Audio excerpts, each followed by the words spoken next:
says I gotta go, tired of going solo, but I'm never gonna go there again.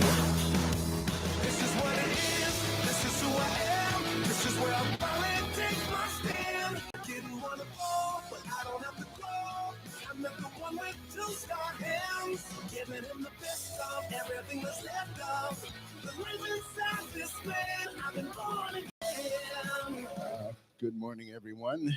Eddie Huff with you on this Saturday morning with my friend and fellow violator of many laws of this nation, according to the Biden administration. Whipping boy, you forgot whipping. And my whipping boy, yeah. Heavy emphasis on boy, but with capital B, if that's any consolation. Yeah. That's his black privilege. That's my black privilege. Yeah, I can say whatever I want. But hey, to be fair, he has a black son-in-law. So he kind of has a get out of jail free card. And a half black grandson. Yeah, and a half black grandson. So have half black grandson. No, I've got octoroons. Yeah. I've got quadroons and octoroons. Yeah, we're already off guard. Yeah. That's what makes our show the most unique show in broadcasting, if that's what you can call this. Yes. Low casting, not broad. We're narrow casting, I guess we are. But anyway, oh, by the way, Dave, it might help if I. Oh, now I get to talk in the microphone.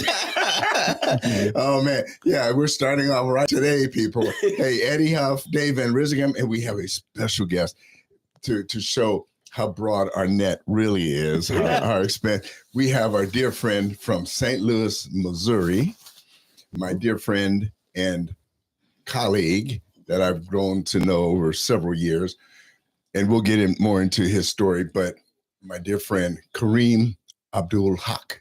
He is our friend here from St. Louis today, and we'll explain Kareem's story a little later. And he's an author, economist, and just really brilliant individual I've gotten to respect and know very much. And I really want to encourage you to buy some of his books, which he'll explain and get into later.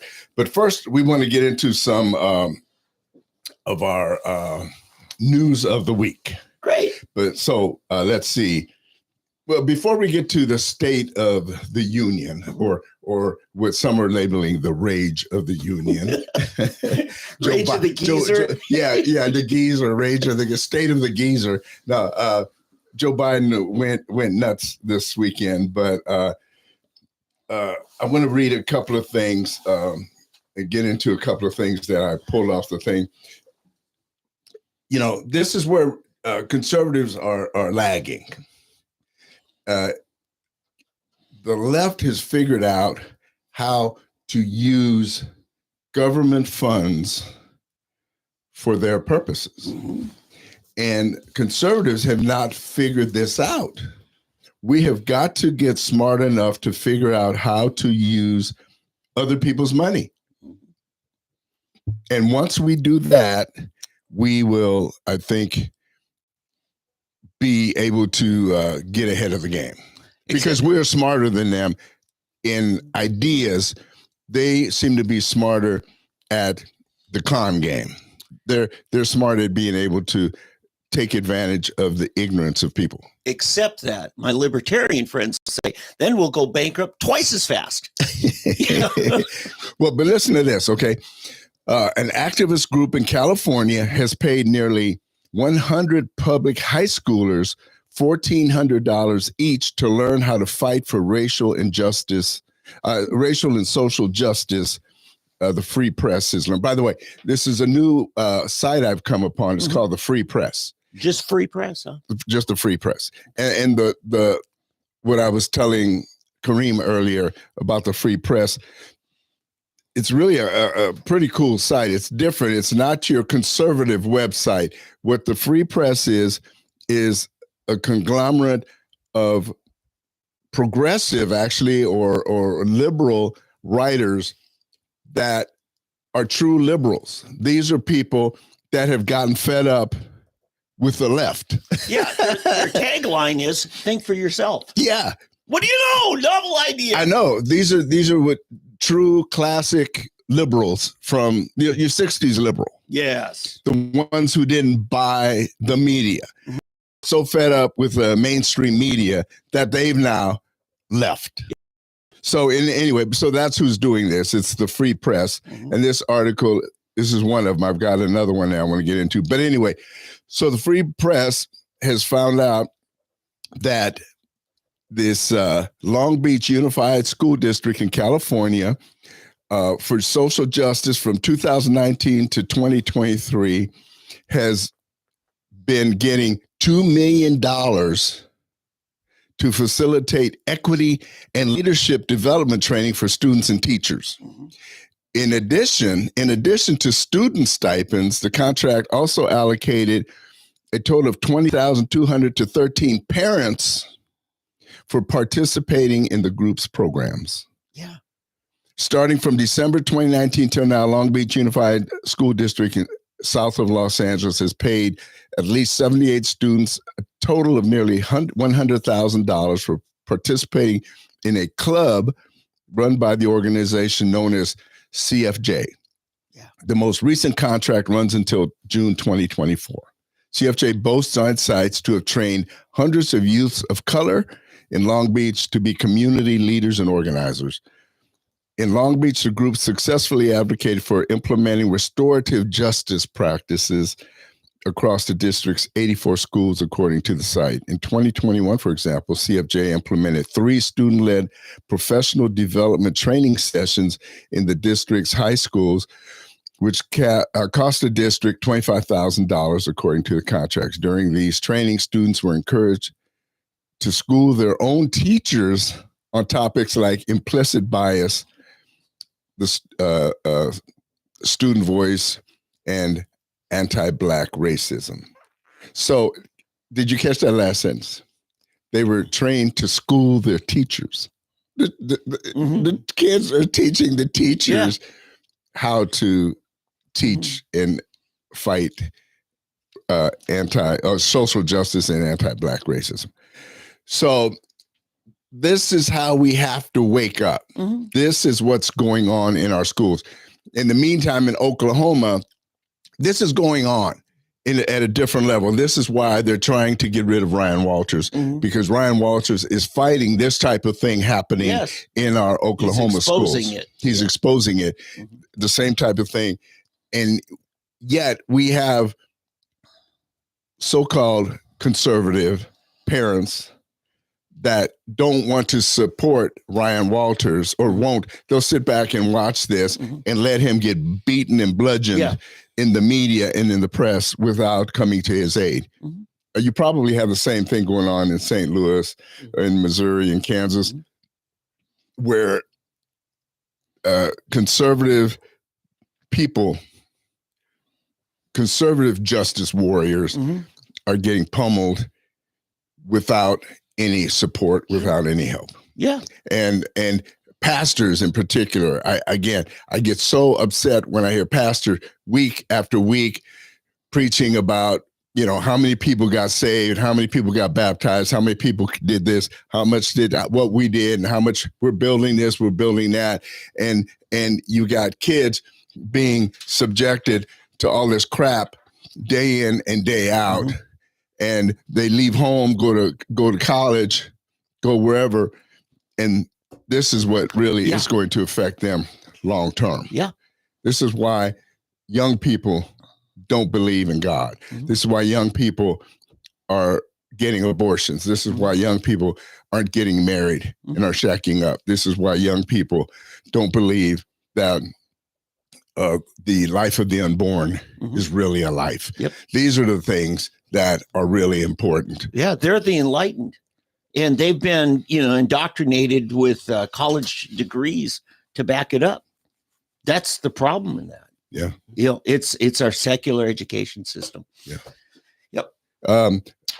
Then I came across this too. You think that the Never Trumpers are being flushed out. Well, I guess they are because I've got another. But here's another one popped up. I never even heard of this guy. Have you heard of Senator Todd Young? It doesn't ring a bell. No, that's what I'm saying. All of a sudden, it's like whack-a-mole. Mm-hmm. Romney. What's her name? McCain. Well, McCain, yeah, but even what's the former vice president's daughter? Oh yeah, I'm sorry, Cheney. Romney, Cheney is a whack-a-mole. Here pops another, and a bunch of them are retiring and getting out because they know they're going to lose. Oh yeah, and here pops another one. Todd Young. Does that name mean anything? No, never heard of. Okay, that's a feeling I will find out. Yeah. Well, let me educate you. Yeah. Todd Young, Indiana Republican senator. He's not even a congressman. Oh my God. He's a senator in Indiana. Oh, state senator. No. U.S. senator. U.S. senator. I did not know. They only have two. Right. J.D. Vance and this guy. Oh. Todd Young told the media on Friday, days after former President Trump's commanding Super Tuesday performance, that he will not be endorsing the president or the former president. He's still a president in my book. So once always. Nothing changed from my standpoint, Young told CNN. Of course, he's got to get in front of CNN. After WWEV 44 News reported that Young will not support Trump due to the former president's position and comments on Russia's war in Ukraine. I trust the people I represent to make their own decisions on who they are going to vote for. Young took office in 2017 and was reelected to the Senate in 2022, beating his Democratic challenger by about 20 points. Only 20 points. Actually 20 points, I guess, is a pretty good margin. Yeah. But Young was only one of only four GOP senators Trump did not endorse for re-election that year.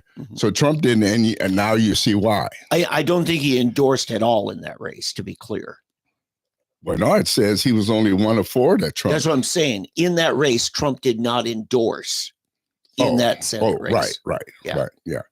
But apparently, I mean, this is, but, with friends like these, I mean, but you still got these guys, you've got these never Trumpers that are still in there. And the thing you find in Indiana politics is very much pro-industrial military complex.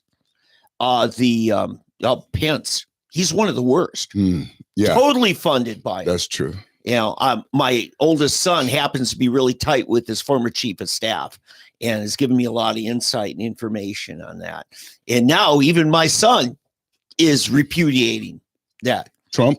Yeah, repudiating Pence. Oh. Even though he's closely connected with Pence's machine. Right. It's like done. Military industrial complex. Yeah. So Indiana must have some corporations that have defense contracts. Yeah, probably. and it's always been a Republican state. Oh, yeah. It just really has. Yeah, it's not Ohio. Yeah, which both switched. sides of it, Indiana, Ohio are, not that way, but Indiana is very, it's actually more rural than you think. Yeah. Indianapolis used to not be a very big city, I mean, when I was a kid. And it's funny that, you have J.D. Vance, who is one of Donald Trump's staunchest allies. In Ohio. Always has been. I thought he was in Indiana. No, he's Ohio. Oh, he's Yeah, I get those two confused. okay. So, but it's in Indiana's. No, states away from you because you're Missouri. I'm always thinking Illinois, but yeah, it's you wonder how do these people. It reminds me kind of the Oklahoma legislature.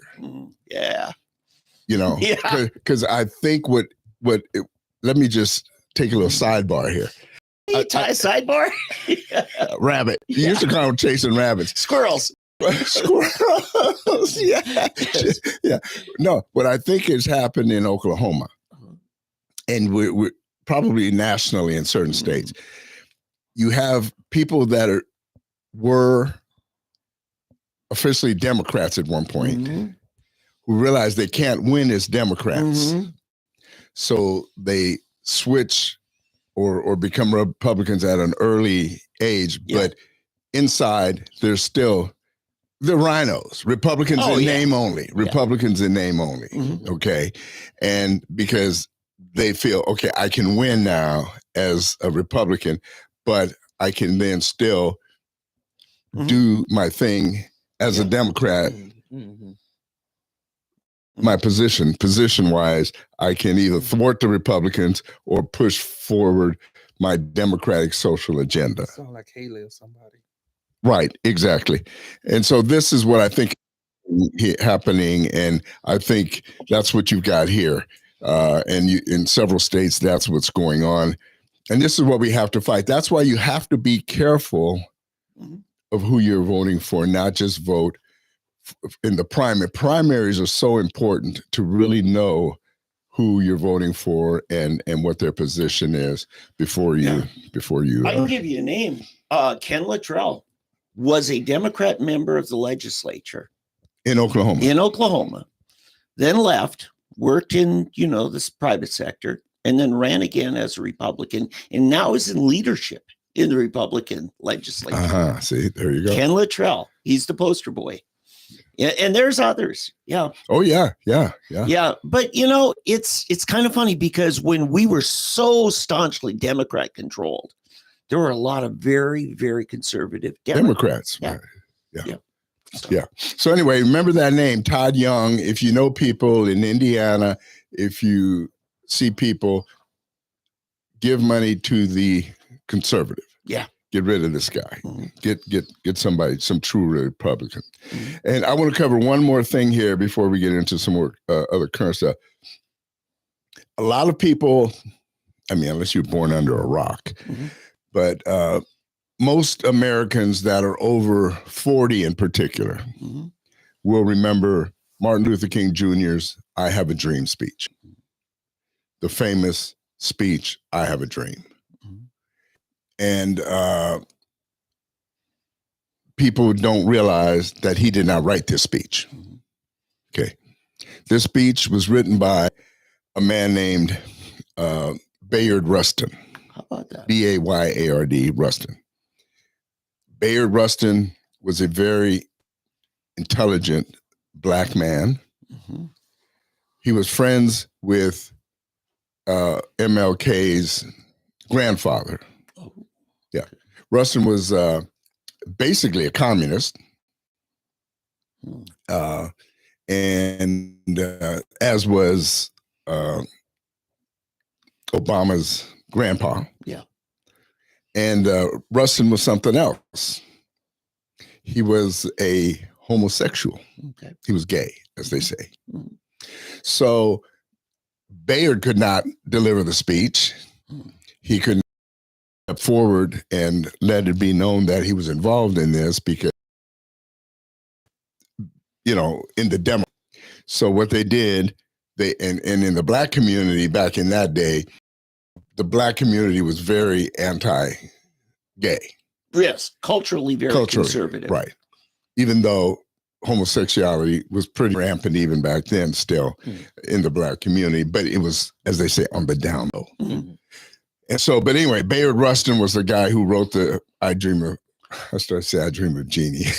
Well, I Have a Dream speech. Well, my question too is, MLK was what, in his 40s when he delivered the speech? No, he was 39 when he died. Okay. Oh, they were 30s, so he's a pretty young man. No, it was early 30 because that was sometime. He was like 31. But what I'm getting at is his would also been an elderly man then at that point.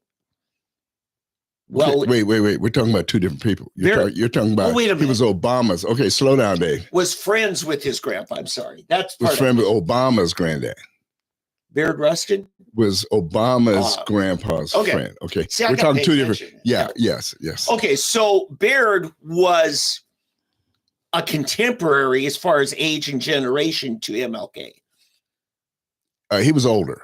A little older, but could have given the speech. It wasn't that right. Yes. Oh, yes. Right. Gotcha. That was what I said. He was born in 1912. Okay.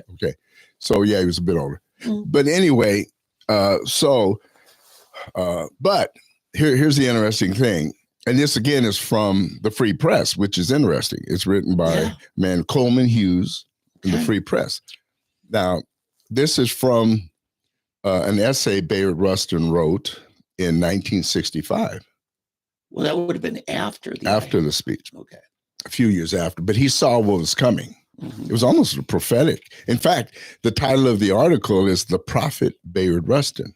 Yeah. I mean, it's funny that the interesting things you find if you're willing to go beyond. See. Let me chase another rabbit here real quick. The problem with so many liberals, and I have a lot of friends that are very liberal, all they want to do is watch MSNBC. They may occasionally wander off the reservation and watch CNN. And if they really want to get out there, they'll go to NBC. But that's about as far as they're going to go. New York Times. PBS. Oh, yes. Yes, right. Yes. Okay. Well, on the other side, we have our conservatives that want to watch OAN, Newsmax, and occasionally we may want to go to Fox News. That's about as far off the reservation as we're going to go. Yeah. We won't read anything else. Yeah. Even Trump criticizes Fox News now. It's not, right. Yeah. So, but if we do that, we don't get enough information to know what we're dealing with on the other side. And we've got to quit that. We've got to know what the other people are saying to know what we're fighting. Yeah. Right. And what we're dealing with. So anyway, this free press is a good one because it's it gives you the liberal mind, the honest liberal mindset. Okay. So anyway, Coleman Hughes, he's a black liberal person writing this. But anyway, so Bayard Rustin wrote this in 1965. And so here's what he said. The decade spanned by the 1954 Supreme Court decision on school desegregation, and the Civil Rights Act of 1964 will undoubtedly be recorded as the period in which the legal foundations of racism in America were destroyed, which is true. So when the one thing people don't want to give credit for, though, in 1954 is the fact that Dwight D. Eisenhower, a Republican, was president during that time when it started. And he's the one that first desegregated the schools in Little Rock, if you'll remember. He's the one that sent the troops to desegregate the first schools in Little Rock, Arkansas. Okay. He also put together that 1957 Civil Rights Act. Right. And it was kind of squashed by Johnson, who was like head of the Senate. Right. And then later on, Johnson went back in the draw, took that same 1957 Civil Rights Act and, just tweaked it and then came out with the Act of 64. Yeah. Right. Exactly. That's exactly what happened. Right. And so the term classical appears especially apt for this phase of the civil rights movement, the classical. But in the few years that have passed since the first flush of sit-ins, several developments have taken place that have complicated matters enormously. He warns that in response to the magnitude of the obstacles to freedom, most Black people still faced get this. Now, this is the important part, because this is what affects us today. Most Black people still faced a militant wing of the civil rights movement and began pursuing what he characterized as a no-win tactic. It consisted of shock above all, the hypocrisy of white liberals that must be exposed. These spokesmen are often described as the radicals of the movement, but they are really its moralists. They seek to change white hearts by traumatizing them. The activists, he wrote, are frequently abetted by white self-flagellants who submitted to the abuse despite knowing there was no plan of tangible institutional reform except to frighten white people into doing the right thing. And this explains exactly what the modern movement is. Oh man, I'm having one of these moments where I've got fire hose trying to go through. Yeah. My mind right now is a garden hose with so much stuff trying to come through. Your BLM movement is a prime example. It's this group of Black people, ignorant Black people, I may add, that are being used by certain whites to try to get these liberal whites that he's speaking of to do a self-flagellation, if I may coin a term, self-flagellation, into feeling this guilt and creating this guilt to try to punish themselves or other whites for something that's not really achieving anything. Yeah. They're not achieving anything. Mm-hmm. And instead of moving true racial systems, racial, what would you say, racial interaction forward, they're actually setting it back. So this, I'll tell you, I have to say, Bayard Rustin was truly, to me, a thinker. Yeah. He was a very, very, as it said here, almost, it called him the prophet Bayard Rustin, because he could see what was coming. He may have been homosexual, gay, or whatever he was. He was a socialist, basically. But he had a true vision of what he was trying to do versus someone coming in and co-opting his vision and turning it into something totally different. I got a question, because this to me is a big deal. Yeah. The whole thing that MLK, who's worshipped, right, didn't even write his speech. Did he not credit Bayard Rustin as the author? No. Then he's a plagiarist. But no. That he's not any more plagiarist than Biden for the speech he gave the other night. You have speech writers. Well, I understand that. And it happens all the time. And those people know that they are writing a speech for somebody else to give. They are for hire. Bayard Rustin knew, and the people who put it together, including Obama's grandpa, knew that Rustin was writing the speech for someone else. Okay. It was all planned. Yeah. This was a part of the program. Okay. So this is a little different from some academician stealing some academics. Right. Yes, Exactly. Exactly. Yeah. Because if you ever look at the speech, it says Martin Luther King's blah, blah, blah speech, but it'll never say, I Have a Dream, authored by Martin Luther King Jr. That's interesting. Yeah. Yeah. There's a difference in, like, for example, here's, Whitney Houston's rendition of Boom, or so-and-so's rendition of God Bless America. Yeah. Even though, somebody else wrote Kate Smith. Kate Smith has the most famous version, even though Sandy Patty and everybody else in the world may have done it better even than Kate Smith. I thought Kate actually did write it. Or she may have, but I'm saying, but Sandy Patty, I know, did a great rendition of it and so forth.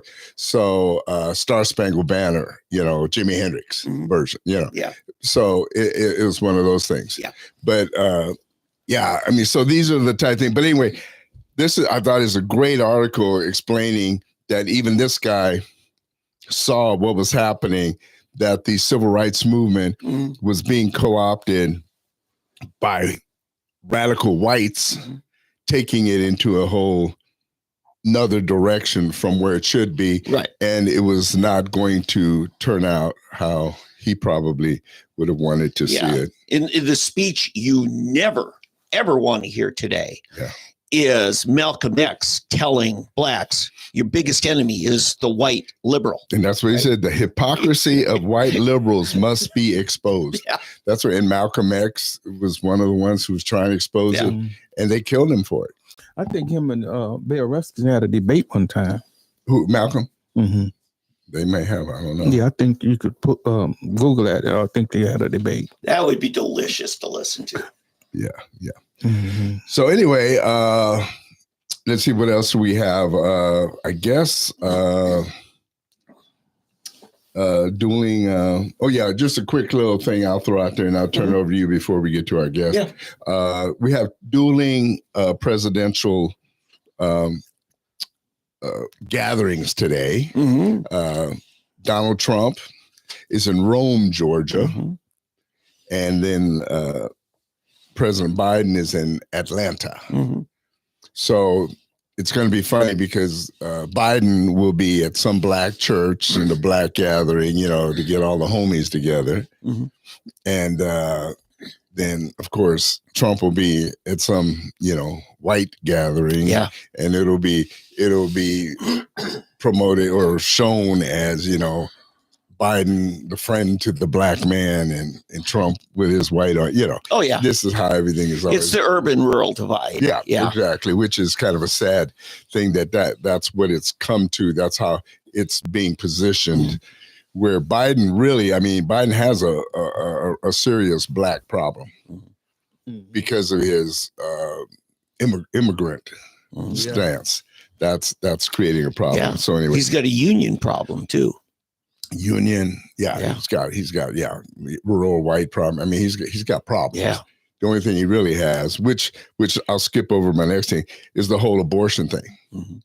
He essentially, the Democrat Party has made it known that they are the party of abortion. Mm-hmm. They have made that very clear. Mm-hmm. That is their number one issue because they saw it as a winning issue in the midterms. So they're going to make that their number one issue. That man, I would hang that around their neck so prominently, and turn it on them. Because honestly, if that's your issue, if that's what excites you, to be worried about taking the life of an unborn child versus the welfare of the living child. In other words, you're so worried about what's, the future of an unborn baby versus the future of the ones that are already born and living, which is the Democrats are destroying the children that are alive today, but you're going to vote for the party that's destroying the lives of the kids that are alive today, so that you can vote for these destroying the kids. You're destroying two sets of lives. Yeah, you're destroying the ones that aren't born, and destroying the lives of the ones that are born. I could see that abortion and the immigration thing. I could see connection in terms of black people, because it's almost like we want to get rid of the black population. Yeah. But then that we say that's not capable of taking care of their kids and taking care of their families and stuff like that, and that don't want to work, and we're going to replace them with the immigrants. So we get rid of 20 million black people since Roe versus Wade. Then we let 20 million people come into the country. So we kind of like who can take who's going to replacement, and these people are going to work and take care of themselves. But they saying that black people couldn't do that. So it's almost like, okay, we don't need you black people. We'd rather have foreigners come in, and then they're going to come in and they're going to vote for us because we let them in. And so to me, it's almost, you could see a direct connection between abortion, because abortion was targeted mostly at blacks, and immigration. So it's so true. Both women and blacks are now the disfavored amongst the left. Yeah, with the transsexuals, all the transgender stuff. And then now you've got, the things where we're harming, especially our urban blue collar people, by bringing in these illegal immigrants. I mean, we have to remember, I wish we could see more of the video of the presidential debate 2020, where Biden says they need to surge the border now. If that isn't insurrection, what is? So Yeah. Yep. Yeah, he should be impeached just on immigration alone. yeah, sure should. Yeah, because if that isn't collusion, if that isn't inciting lawlessness, Yeah. He's disobeying the Constitution. yes. Yeah. Yep. So true. Let's see. And then, let's, Okay. my final thing I want to speak on is the State of the Union. Yeah, that's a biggie. We could do the whole show on that. Rage of the, but why? Yeah. Yeah. It was basically his campaign speech. It was a political speech. It was a political speech. And it was very reminiscent of his emperor speech that he gave, what was it, 2 years ago or a year and a half? You remember with the red lights in the red back? lights Yeah. and where he looked like the Yes. Antichrist. The Führer speech. Yeah, it was very without that same lighting. Yeah. The beautiful part was with Speaker Johnson sitting back there going, Oh God, yeah. He looked dour. it was better than Nancy Pelosi with her tearing up stuff and doing stuff. He was just rolling his eyes and just doing this. It was kind of funny, But I mean, there were so many lies told. That's the funny thing. He was just lying his way through it and trying to be smart. And they had him jacked full of happy juice, I guess, whatever they shoot him up with, Yeah, it's past 4 o'clock. He's still awake. It has to be drugged. Yeah, I don't know. I'm waiting for him to collapse one day from whatever they get. I don't know what they're giving him, a cocktail of some sort, to keep him on his feet. Yeah. And I have a feeling, it seems like they may have given him a little too much because he was so amped up. Angry. Well, yeah. Yeah, screaming, shouting. But that's also a trait of senility, is they'll cover for it by being angry. So that's where you get the angry old man. Yes. Mm-hmm. That's kind of what you could call it, the angry old man speech. Mm-hmm. Yeah, it was the least presidential speech ever for State of the Union. Right. State of the Union is the most favorable to any candidate, anybody in office. You've got all the trappings of power, the pomp and splendor and all this and the parade in. You can't get better than that. It's hard for a guy to fail at that. And what's interesting too, that caught everybody, especially in Oklahoma and in Southern California, when he mixed up the name of Laken Riley for Lincoln Riley. Yeah. He called the young lady that was killed, beaten to death by the illegal immigrant. He called her Lincoln Riley. Right. And instead of Laken Riley. Yeah, he proved the point that he has no interest in it. Right. And but apparently he's an OU or a USC fan. Because he knows Lincoln Riley, some kind of way he knows Lincoln Riley. But anyway, and people got upset. The Democrats were upset with him because he talked about illegal aliens instead of undocumented immigrants. You know, he talked about illegal aliens. So his own side got mad at him and then of course Republicans pounced. Yeah, I have to try that next time I find somebody gets pulled over without a driver's license. I'm an undocumented driver. I'm an undocumented driver instead of an undocumented alien. Yeah. Where do I go for sanctuary? Yeah. So anyway, Dave, what you got? Well, I tell you what, we might have a military base, a Navy base in Gaza. Oh, I thought you were going to say in Oklahoma. No, in Gaza. In Gaza, yeah. Now, they tried as an airdrop to get relief in just the last few days and killed 5 civilians and one parachute failed to deploy. So the question turned into a bomb. Yeah. Landed on a bunch of people. Yeah, sadly. And my question is this dock that's going to be an offshore, will it be in international waters or will it be, just a short jog that if you recognize Gaza as a state, then you've got an a military base in this Palestinian state. Yeah, You don't have one in Israel. I know. Yeah, I wonder too, because the drawing I saw, it actually went all the way to the shore. Mm-hmm.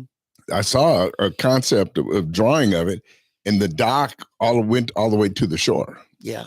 So, I mean, what is it, 2 miles or 3 miles international waters? Do you know, Kariem? I thought it was 7. No, I don't think it's that It's far. not that. I don't Okay. think it's that far. I think it's only like 2 or 3 miles Yeah. till you're in And then there. there's exceptions such as Istanbul or the Straits of Hormuz, where it's so narrow that there's 2 bodies could claim it. In fact, that's what's been going on with Iran, is they claim the whole Straits of Hormuz is Iranian waters. Let's see. Yeah. Yeah. But yeah, it's just yeah. So I don't know. It's you know, this administration, the decisions they're making are just weird. Same with they're still looking for every way possible, along with Senator Todd Young, of getting us involved in Ukraine. Right. Yeah. The idiots. I mean, they really do not understand the danger involved in messing with Putin. You know, they're so used to a feckless United States government and military that they think that Putin is bluffing or China is bluffing. I mean, that they don't think that they're dealing with real warriors. Yeah. People that really, when they say they will kill you, they mean they will kill you. Yeah. You know, oh no, he's just saying that we have the power. We're the United States. No, you have never done anything. You have never, you know, you've never fought against anybody. Kariem, I talked about, you know, street rules in Philadelphia, and I'm sure you've seen it in St. Louis and East St. Louis in particular. You know, in Philadelphia we had this thing where you had to call fair one. Where if you didn't call fair one in a fight, then, you know, somebody could do anything. Yeah. You know, you had to. You might got 8 guys at once jumping you. Exactly. Or, you know, in my case, you know, I'm 11 years old fighting a 15-year-old. Yeah.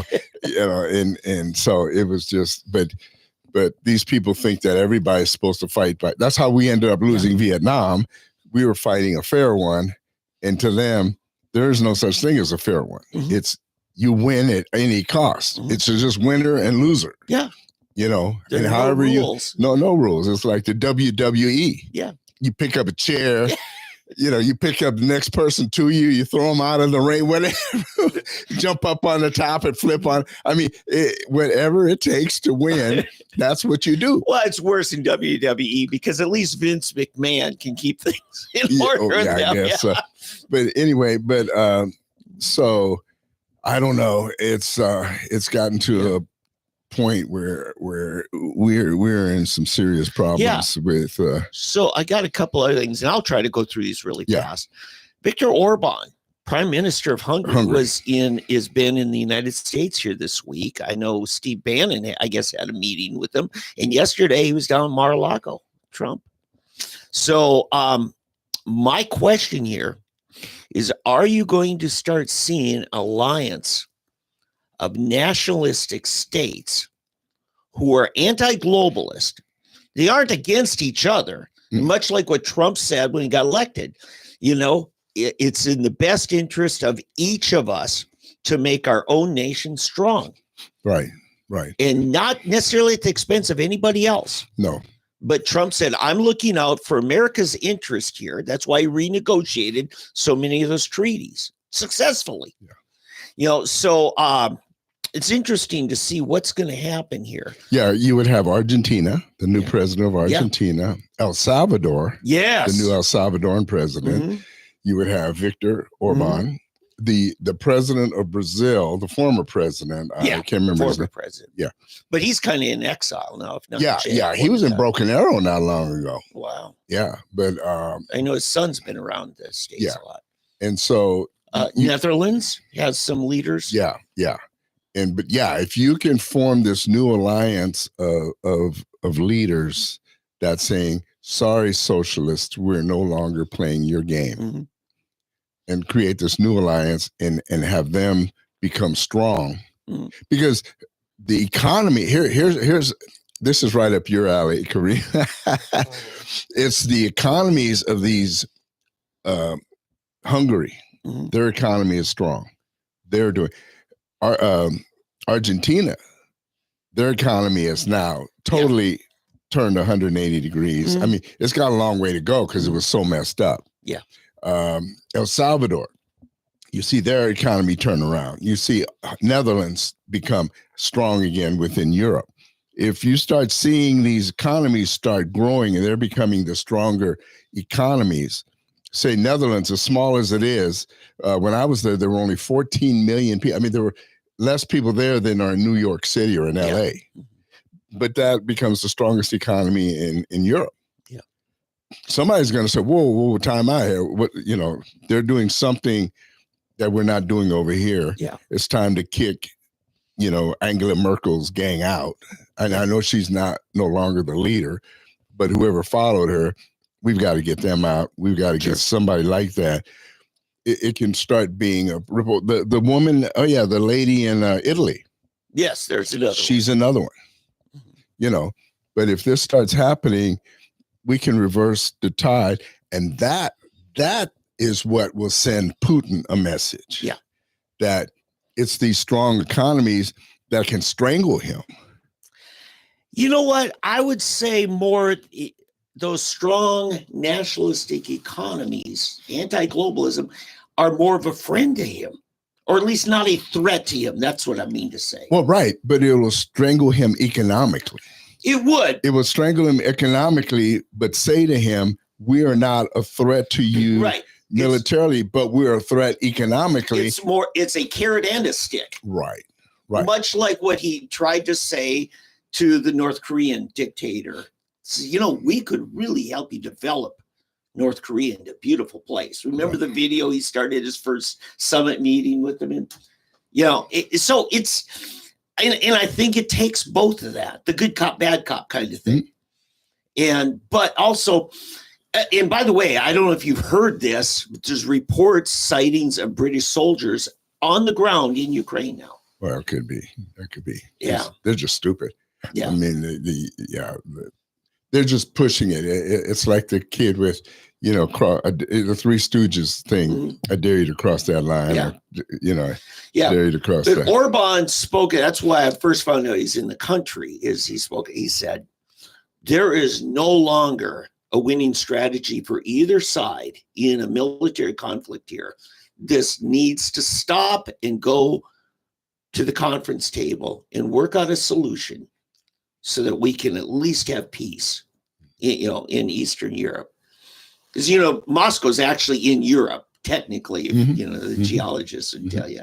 So anyway, that's kind of my headlines. I can't wait to get into our interview. Okay, well, let's, without further ado, let me bring in my friend. So you're the alternative our to doo-doo. Yes, Kariem Haqq from St. Louis, Missouri.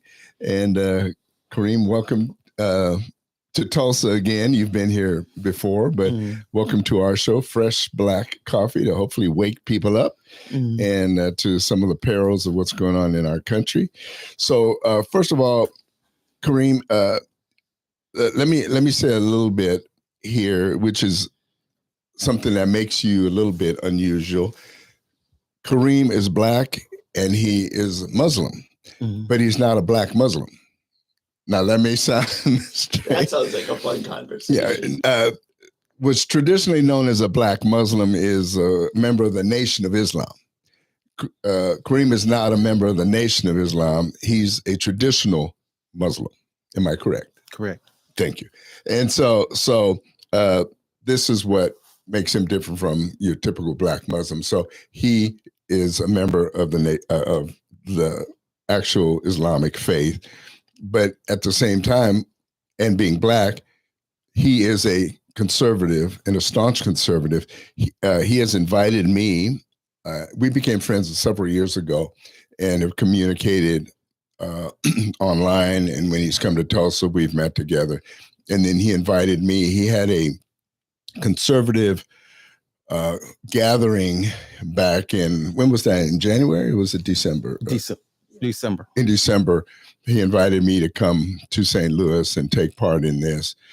And it was good. And I hope it continues to grow. But it was, because St. Louis is a tough place. And I don't envy you there as a Black conservative and trying to make an impact there.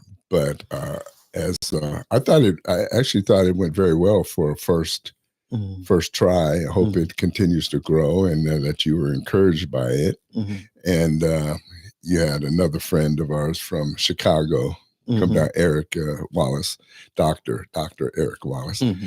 But anyway, the Black conservative movement is growing. It's growing, not like a wildfire, but it's slowly starting to take hold as a lot of Black people are waking up. But anyway, the other thing that sets Kariem apart, he's a prolific writer. He's an economist. I guess you would call it as a second career. Are you still working or are you retired now? I'm retired. He's retired with the U.S. Postal Service, so he has more time to write. The first thing he wrote that I became aware of is a kind of encyclopedia. To me, it's called the 13th Amendment Freedom Week book. If you'll hold it up for the people to see, this is a phenomenal read. Yeah. Great. Can you see it? Yeah. It is. This has more information in it than you'll probably get in most textbooks. And it speaks of the importance of the 13th Amendment to the Constitution of the United States, what went into it, the laws leading up to it, everything leading up to the emancipation. And the 13th Amendment essentially is the law that freed slaves. Everywhere but Oklahoma. Well, right. And he has that in there, mentions The Indian Territory at the time. They had to sign Reconstruction treaties. It was 2 years later. They finally freed the last slaves that were owned by Indians, all of them in Oklahoma. Yeah. Dirty little secret. Well, I guess it might have been formal, but I thought that the last general that surrendered in the Civil War was out of Oklahoma.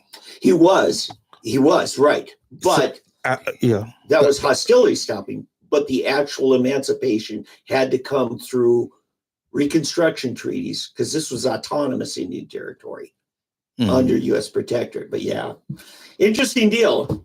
But because I think it was his name Stan Watie. Yes, you're very correct. Yeah, they signed a treaty. Yes, they did. Well, each tribe. Now he was the confederacy of multiple tribes, so he didn't have authority to speak on all behalf. So they had to set up a bunch of them for each tribe that had this as their homeland. The last one was the Osage, and it was, get this, the third Monday in January of 1867, which I tried to get our legislature to make a state holiday. It's already MLK Day. Why not make it Freedman Day in Oklahoma? We could still do that, folks, if they have any guts there. But anyway, that's my little squirrel trail. Yeah. Okay. Yeah. I just want, as far as Oklahoma, it's very special about that because I know that the last general, they talk about Texas and General Gordon and Juneteenth, but then they came up here, June the 23rd, and that's when the Watie. Yeah, essentially, Oklahoma was at war with the United States even after the Confederate States surrendered. We surrendered later here. Okay, I thought they surrendered. Okay, that's good information. Yeah, it's interesting because you see, and we aren't taught this. I was never taught it. You know, and like you probably do more educating on your own Mm-hmm. than in a schoolroom. Mm-hmm. But that's the thing that they need to understand about this. Okay. I'm sorry. I'm busy trying This to. is your interview. I'm trying to Eddie. fight these mics here. Yeah.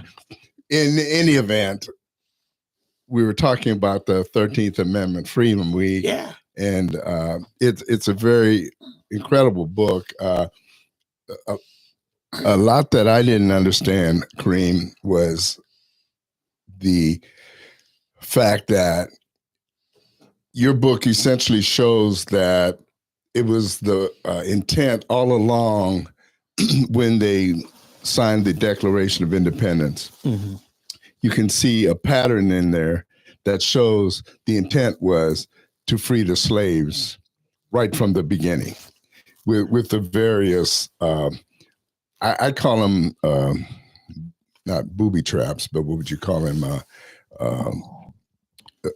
Mines.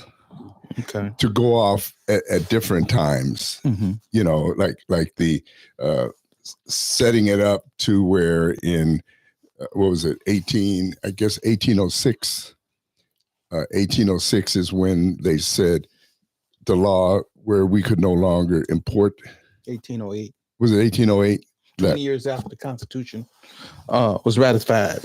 It's in the Constitution that in 20 years' time, the slave trade would not be protected anymore, that it could be abolished. Right. So Jefferson signed it really in 1807 to be effective the 1st of January 1808. Okay, right. And it was actually came with capital punishment. They attached capital punishment to the slave trade if you were caught after that. In fact, did you know that the reason I learned this is because my son was in the Coast Guard, or he still is in the Coast Guard actually, and they used to be the revenue. What was it? The revenue collectors or the revenue runners or something like that is what the revenue force or something before they became the Coast Guard. And what they would do is patrol the coast along the Atlantic. And one of the things that they were doing is catching slavers. Right. And and that was back in that period from 1808, I guess, all the way up into the emancipation, catching slave traders. And they had all black, what we would call today, Coast Guard crews doing this. Mm-hmm. He sent me, he has photos, old photos of these. I wish I could remember. It was the revenue force or something before they were called the Coast Guard. So anyway, but there's so much info in there. Yeah. But let's do this. Explain to us and our listeners and viewers what inspired you to write this. Okay. Well, I've been reading about history, Black history, and the history of America, and I had been reading for years and years, and not only not in school, but even the Black authors, they never did mention or emphasize the 13th Amendment or the 14th or 15th Amendment. And then once I start understanding them, I'm saying, well, why not? Because these are the most important amendments in Black American history.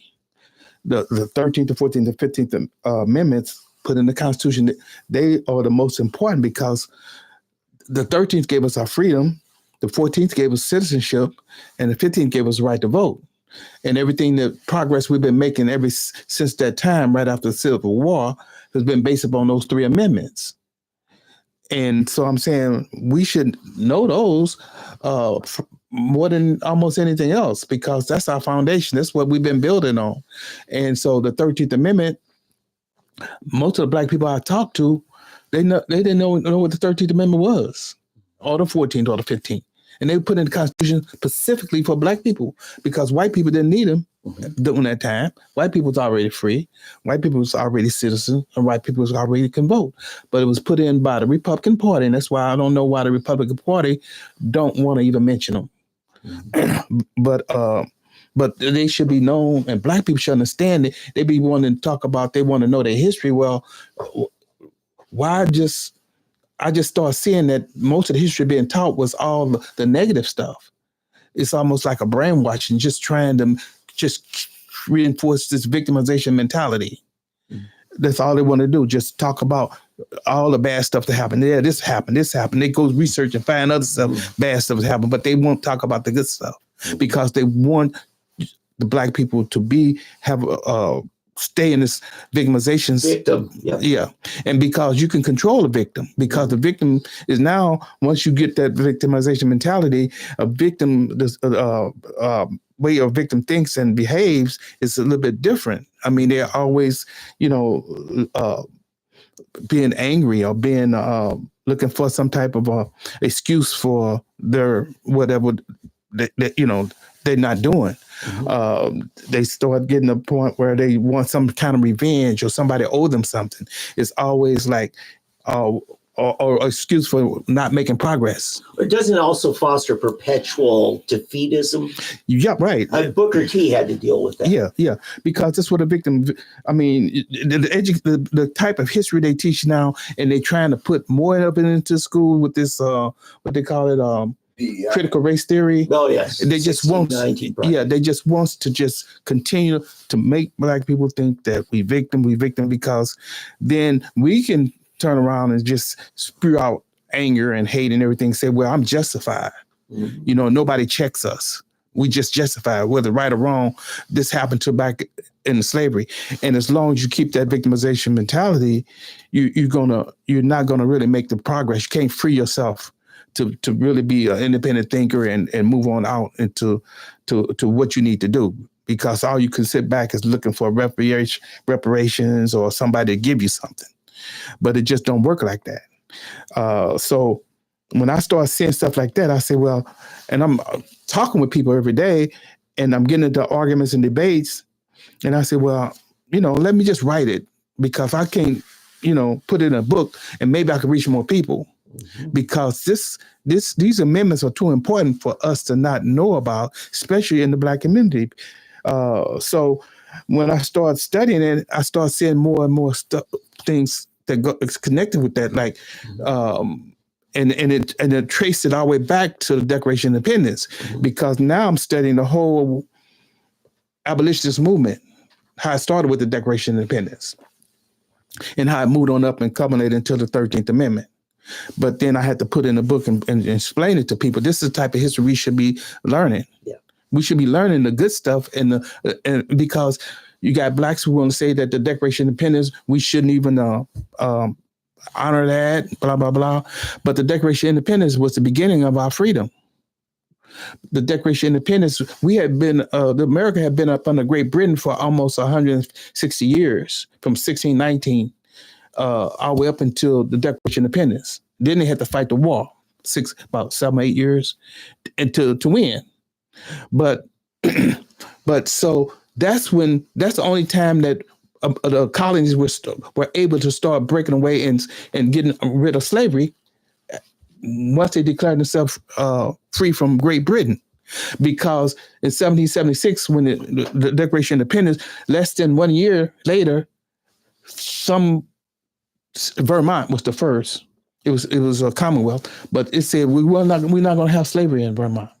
Mm-hmm. Then Pennsylvania, then Massachusetts, then New York. All of them started, gradually getting rid of slavery. Well, they couldn't do that up under the kings of England. They had to become independent. Not only that, before we had a constitution, just we had the Articles of Confederation. Yeah. And the founding fathers at that time said that since we, have secured this land from Great Britain, this North territories, Northwest, they call it Northwest because it was north of the 13 colonies, and it was west, went all the way back to east of the Mississippi River. Mm-hmm. And those territories included Ohio, Michigan, Wisconsin,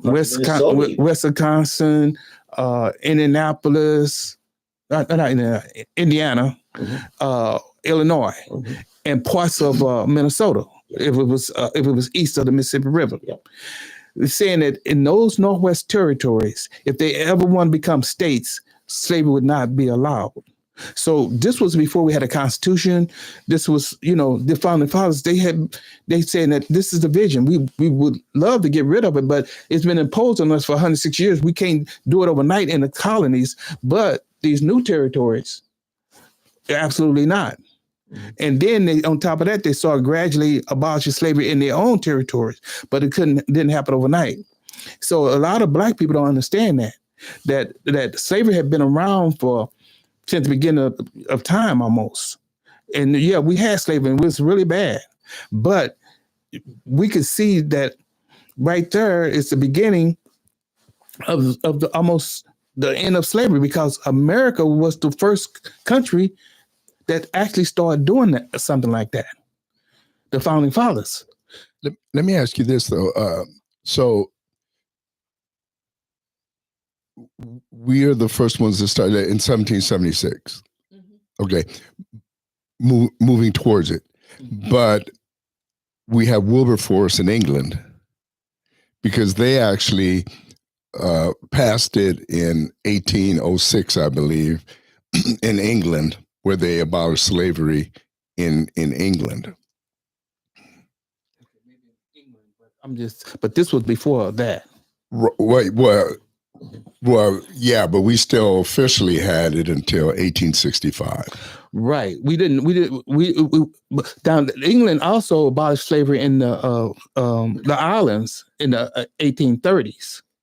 But I'm just saying we started it, and it was easy for them to do it because these were islands that was distant from England. Slavery was right in the middle of our everyday life in America, and it wasn't as easy to do it. Yeah, one of the keys was the delayed activation date. It was in the Constitution, for instance, the importation of chattel slaves. Yeah. They delayed the activation date so that, it was kind of like the deficit spending we're having right now. Your kids will pay the bill, right? They said to the Southern plantation owners, okay, you still get it, but your kids are probably going to have a limitation on how many more they can ship in. Right. So everything was gradual. Yeah, everything was gradual. Because they knew that after 160 years, it was entrenched. Mm-hmm. And it was entrenched. So everything had to be, strategized. Yeah. But the end goal was to eliminate it. Yeah. Okay. And after the United States started eliminated, then other countries started doing it. Like Wilberforce and all, they came after the Constitution. They came after the Declaration of Independence. Right. It came after the Northwest Ordinance. It came after all this. It came after the ending of the slave trade, because England, they was always competing with the United States, because, to be honest with you, slavery ended in America in 1808. Mm-hmm. But it ended in the slave trade, in 1808. But legally, slave trade. Right, the importation. Yeah. But it didn't really end until 1862 with Lincoln. Right. Because he was the one that allowed the first slave trader to be executed. The person was Nathaniel Gordon. And that was back in 1808. No, what I'm saying is, like you were saying, the law, we banned the importation of slavery back in 1808. Yeah, legally. Right. But illegal slave trade was going on up until 1862. Right. Okay. Illicit slave trade. Can I ask, this is just a little aside from that. When you ban importation, wouldn't that have had the economic effect of incentivizing breeding programs? Yeah, it had it's but they still had illicit slave trade. Yeah. But some of that, all that happened. I mean, during the slavery in America, you had some all kind of stuff going on like that, breeding plantations and stuff. Kind of like the sex trade going on right now. Yeah. So people, they did all kind of stuff like that. But I guess what I'm just trying to say is that when I start studying this, I say, hey, this is information I have been reading, but nobody would even try to explain. Everything was geared to perpetuate this victimization mentality, and at the same time to make America even seem worse than what it is. Instead of correcting it, they just want to just say America is the worst place because of that than ever. Right. Even though slavery had been going on from all around the world for a long time. From the time of Abraham, at least as we know. Let me ask you this then. Let's move from the 13th Amendment to ending slavery to the 14th Amendment. Mm-hmm. What do you say? Well, first of all, what was the purpose of the 14th Amendment? Well, it's to keep Trump from running for office.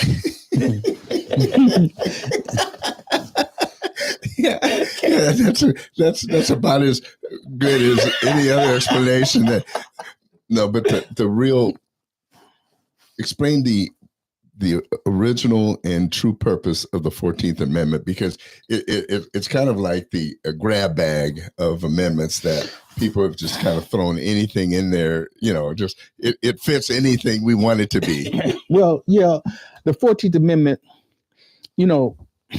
after Lincoln was assassinated, he had pushed the 13th Amendment. And he was assassinated. He was shot on April the 4th. I think he passed away on April the 15th. Back up a little bit to Mike. Okay. Yeah, he passed away on April the 15th. So Johnson took over. Now, Johnson was a Democrat.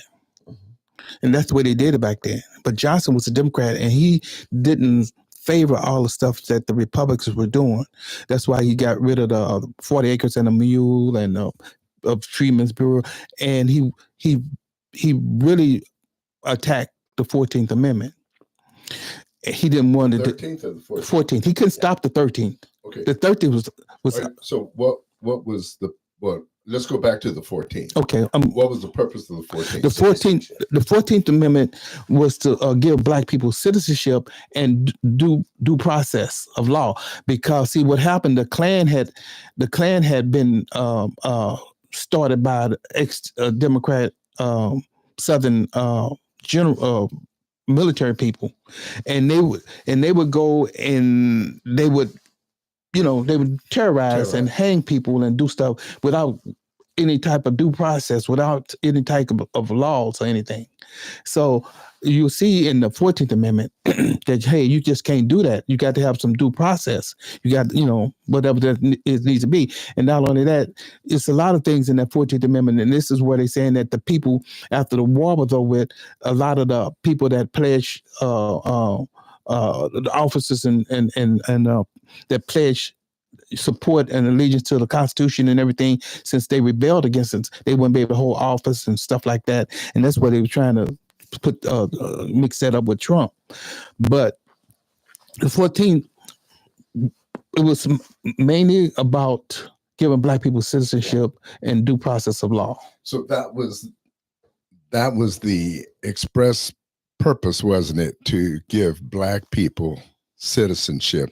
Yeah, if you're born and naturalized or in a citizen in America, you automatically citizen. Right. So wait, to the powers there. Yeah. So where I'm getting is, it was never intended to just let people come to America, have babies here, and automatically give them citizenship. No, because later, it didn't include the Indians, because later they put some more legislation saying that Indians would be citizens. So even Indians at that time weren't right included under the 14th Amendment. Right. Because they weren't subject to the powers thereof. That's the clause they used. Right. Those came to take Greenwood LaFleur. He stayed and was an American. And in fact, one of Jefferson Davis' best friends in the Mississippi Senate.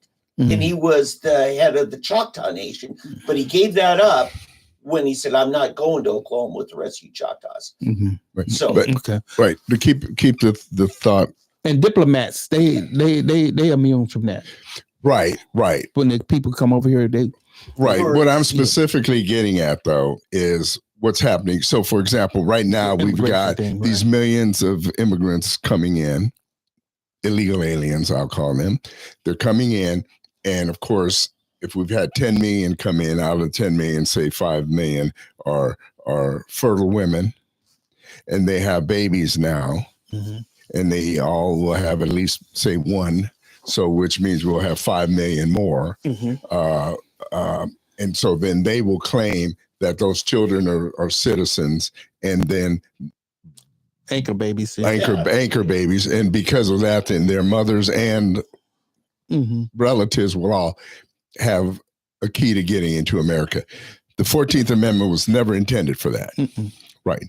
So that's what I'm trying to get at, people, that the Democrats have twisted an amendment they fought against initially. They never wanted this amendment because it applied to giving citizenship to freed slaves, to Black Americans.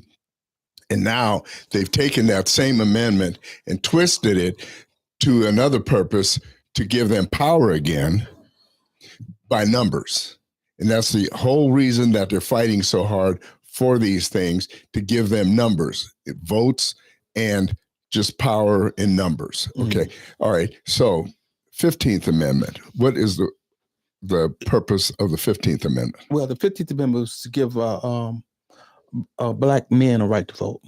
It was the 19th Amendment that gave all women a right to vote. Because even with the 15th Amendment, white women couldn't vote. They But- or couldn't? Couldn't. Okay. So the So 15th Amendment, 19th gave all women the right to vote. yeah, He guaranteed it. Yeah. Some states gave it before then. But yeah.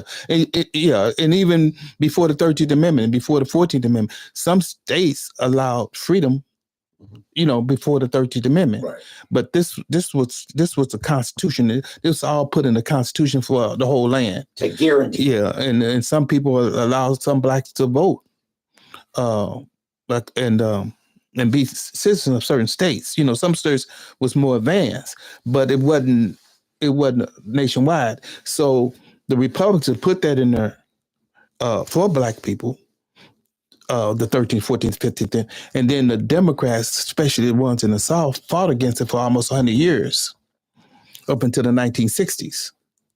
And then different things like poll tax, tests. They had the tests too that you had to take. Yeah, all those type of things. But they put in the grandfather clause and stuff for them, But what I was, but yeah, those kind of things, part of history that's not being taught, and I don't know why, but they're just not being taught. So I wrote a book about them, because now, not only that, the 13th Amendment to me is more important than all the other amendments. It's an argument could be made that the 13th Amendment is the most important amendment in the Constitution. It should have been in the Constitution even before amendment, but we know the circumstances of the day. But no matter what you do, you got to have freedom first. It should be for everybody. The 13th Amendment is the first time in American history that everybody, the law-abiding citizens, free. The very first time. Out of all this through the time of Great Britain, everything. It was the 13th Amendment, the first time in American history that everybody was law-abiding citizens was free, and that's why I wrote the book. That's why I say we should celebrate freedom in America based upon the 13th Amendment, because the 13th Amendment was actually ending slavery. Anything else before that, we celebrate freedom based upon that. It's not accurate. It's not enough, because now you celebrate freedom at this time and this time and this time, even though those times were important. The end is the most important. It's like you don't play a ball game and start celebrating before the game over with. Then you end up losing. Now people are celebrating before the 13th Amendment, and a lot of people still not getting educated. They're still getting deceived. They're still lost. Now the 13th Amendment, as far as I'm concerned, freedom. Now you celebrate freedom. We don't have a time in America that everybody's celebrating freedom. We have a time where everybody celebrate independence and Independence Day, but freedom is more important than independence. A nation, you have a lot of countries today celebrate independence, all in the Caribbean, Africa, and everything. But the people in those countries, they have a certain amount of independence, but they don't have freedom because the people are still up under dictatorships, they're up under tyranny, they're up under all that kind of stuff. Yeah, Independence Day is freedom for the ruling class, isn't it? Right, Yeah. right. So if we had a time we celebrate freedom, even in America, when we celebrate independence, we only talk about that little era of 1776, and then that's it. But we don't learn much else about the country because we wasn't even a country at the time. We just declared ourselves independent. We didn't have a constitution. We didn't have a Congress. We didn't have amendments like 13, 14, 15 amendment. We didn't have none of that. So now we're not even talking and learning about that. But when we celebrate the 13th Amendment, then it takes us all the way back how it all evolved. It goes all the way back. Now we can celebrate, we can study all of it because it includes the Declaration of Independence and the Constitution. It to me it really also makes Juneteenth kind of silly. I mean, because if you look at Juneteenth, which is like one day when a message got to one particular locality in one state. I mean, it's not only one location; it's one town in the entire nation. That. And everybody's supposed to be excited about that when that wasn't even the last place. As we said, Oklahoma actually was the last place to get the word and to get actually become free. Then it kind of negates Juneteenth. Whereas, what was it, December 13th of 1865 when the last treaty was signed with the general here in Oklahoma? I think it was June, wasn't it? No, I think. Yeah, that was December. Oh, December. No, that was just June 23rd. Oh, it was June 23rd. But see, this is what happened is that June 23rd of a year later. No, the same year. It was the same year. Yeah, and then the 13th Amendment came in December, 6 months later. Oh, okay. Because the difference between Juneteenth and the 13th Amendment, Freedom Week movement, and we celebrate freedom based upon the 13th Amendment, which was ratified December 6, 1865. Now, the 13th Amendment celebration is based upon the Constitution of the United States. Juneteenth is based upon the Declaration of Independence. No, I'm sorry. Emancipation Proclamation. I'm sorry. Which was actually 2 years. Yeah, 2 years before, but the Emancipation Proclamation and the Constitution, the Emancipation Proclamation is executive order. Thank you. I was just going to ask that. Okay. It's executive order by President Abraham Lincoln. One man did that. Thank God. But one man did that. He did it. He issued it September 22nd, 1864, saying that if you don't come back into the Union, talking about those states, 100 days from now. It was 61, actually. Huh? 1861, because that's what started the war. No, 1862. He issued the Emancipation Proclamation, September 22nd, 1862, and said 100 days from now that it's going to be in effect if you don't come back, which would be January 1st, 1863. And unless you lived in Kentucky or Maryland. Now, but it only we're actually haggling over dates now. It only covered the states that were rebelling. It didn't cover the slave states that didn't rebel. That's the point. And the slave states that didn't rebel was Missouri, where I live, Kentucky, Delaware, Maryland, and New Jersey. And I would like to say New Hampshire because they didn't officially end slavery like that. So it didn't cover those states. Yeah. So those states fought with the North against the rebellion states. Yeah. Okay. Then when West Virginia came into the Union, it didn't cover that. Right. It only covered the states that were rebelling. Right. So that meant that even after the Confederate States started surrendering, the generals started surrendering, you still had some of those slave states that didn't surrender, that the 13th Amendment ended slavery in those states.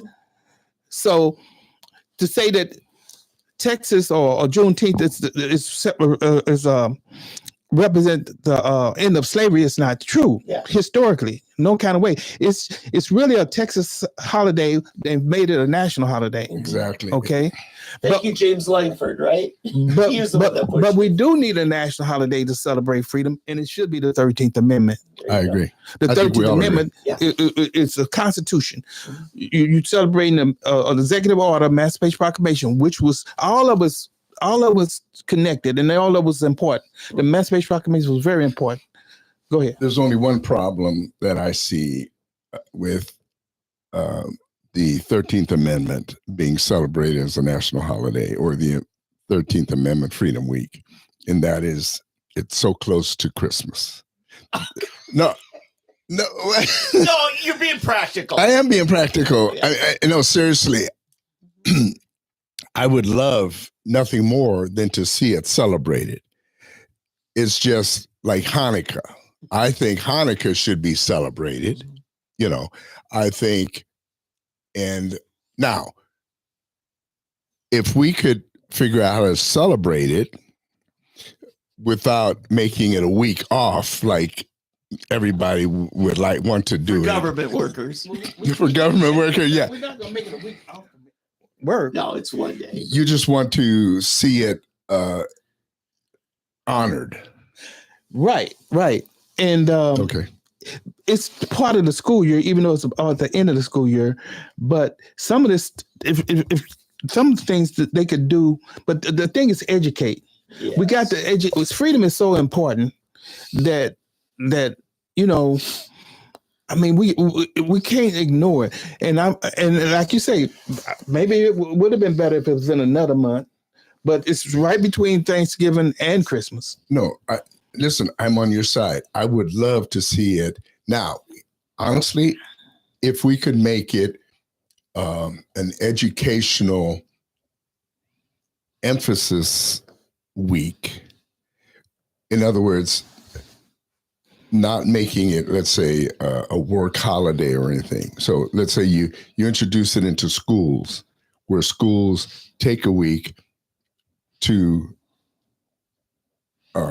emphasize it, where kids are taught about the importance. An hour to a day at schools. Exactly. I'm just saying the hoops you would have to jump through to make it a holiday or so, because you've already got one. I'm sure you're going to love Kwanzaa. You're competing with Kwanzaa, you're competing with Christmas, Hanukkah, Festivus for the rest of us. So I'm just looking at the practicalities. So no, I totally agree with you that somehow we need to reinstitute and reemphasize the importance of the 13th, 14th, and 15th Amendments. I'm just saying, as far as maybe I need to ask you, what is your goal? What is your end goal for the 13th Amendment Freedom Week? Is to emphasize those three amendments. But the 13th Amendment is just a launching pad to teach all about the concepts and the principles of freedom. Right. So are you envisioning a holiday, or would you be satisfied with making it an emphasis in schools? I would like for it, I would like for it to be, a holiday, but the main thing, whether it's a holiday officially or not, I would like to see people recognize and see the importance of it. Because if we don't understand freedom, we're going to lose it. And we are losing it. Amen. And so Amen. Everything else we'll be talking about won't mean much at all. Because they used to say that eternal vigilance is the price we pay for liberty. Okay. we a cultural celebration like the 13th Amendment Freedom Week, you can you can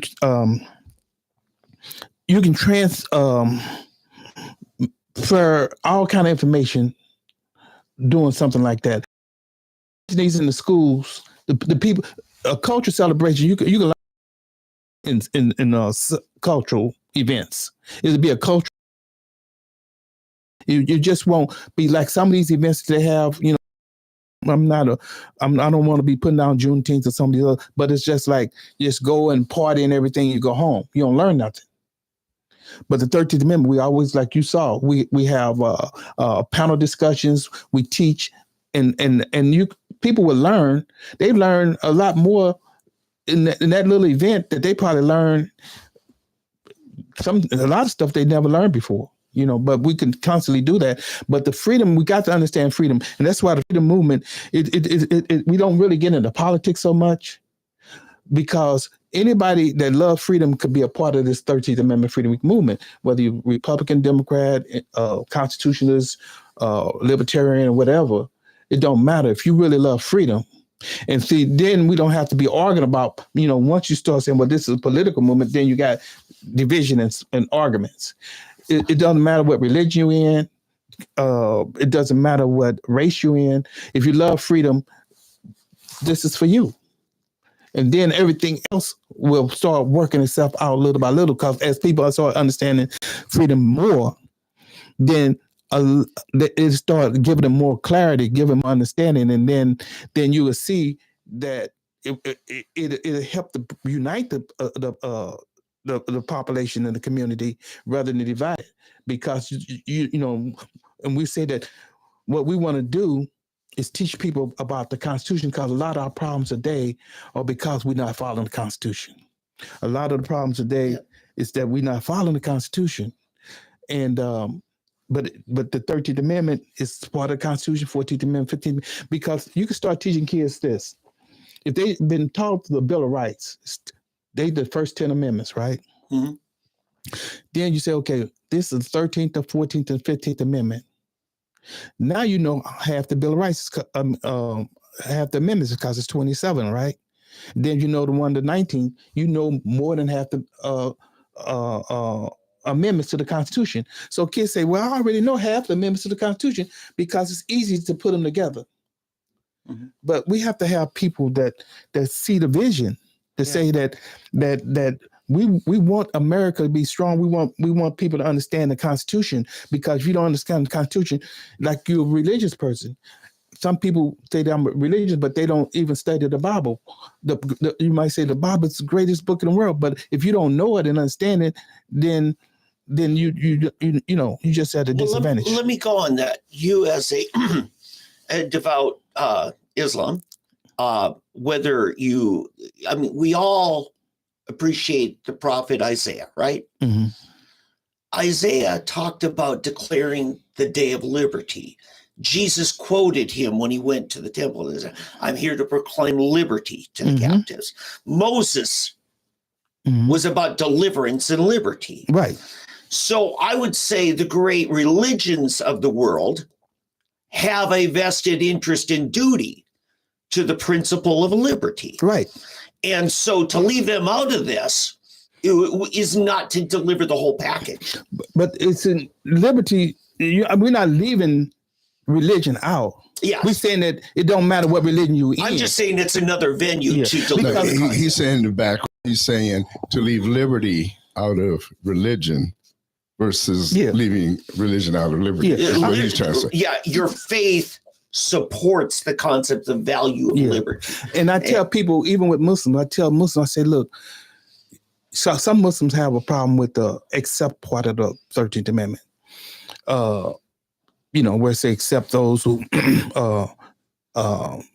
duly convicted of a criminal offense, stuff like that. And I'm saying that the 13th Amendment that was put together by the founding fathers, and it wasn't just the 13th Amendment, wording of the 13th Amendment. This wording was put in the this same wording was put into the Bill of Rights, right? No, it was put into the Northwest Ordinance. Let me see something if I get it. But the Northwest Ordinance read almost the same way. Here it is. The Northwest Ordinance read like this. It says, this is Northwest Ordinance. This is 1787. Neither slavery nor involuntary servitude in said territory.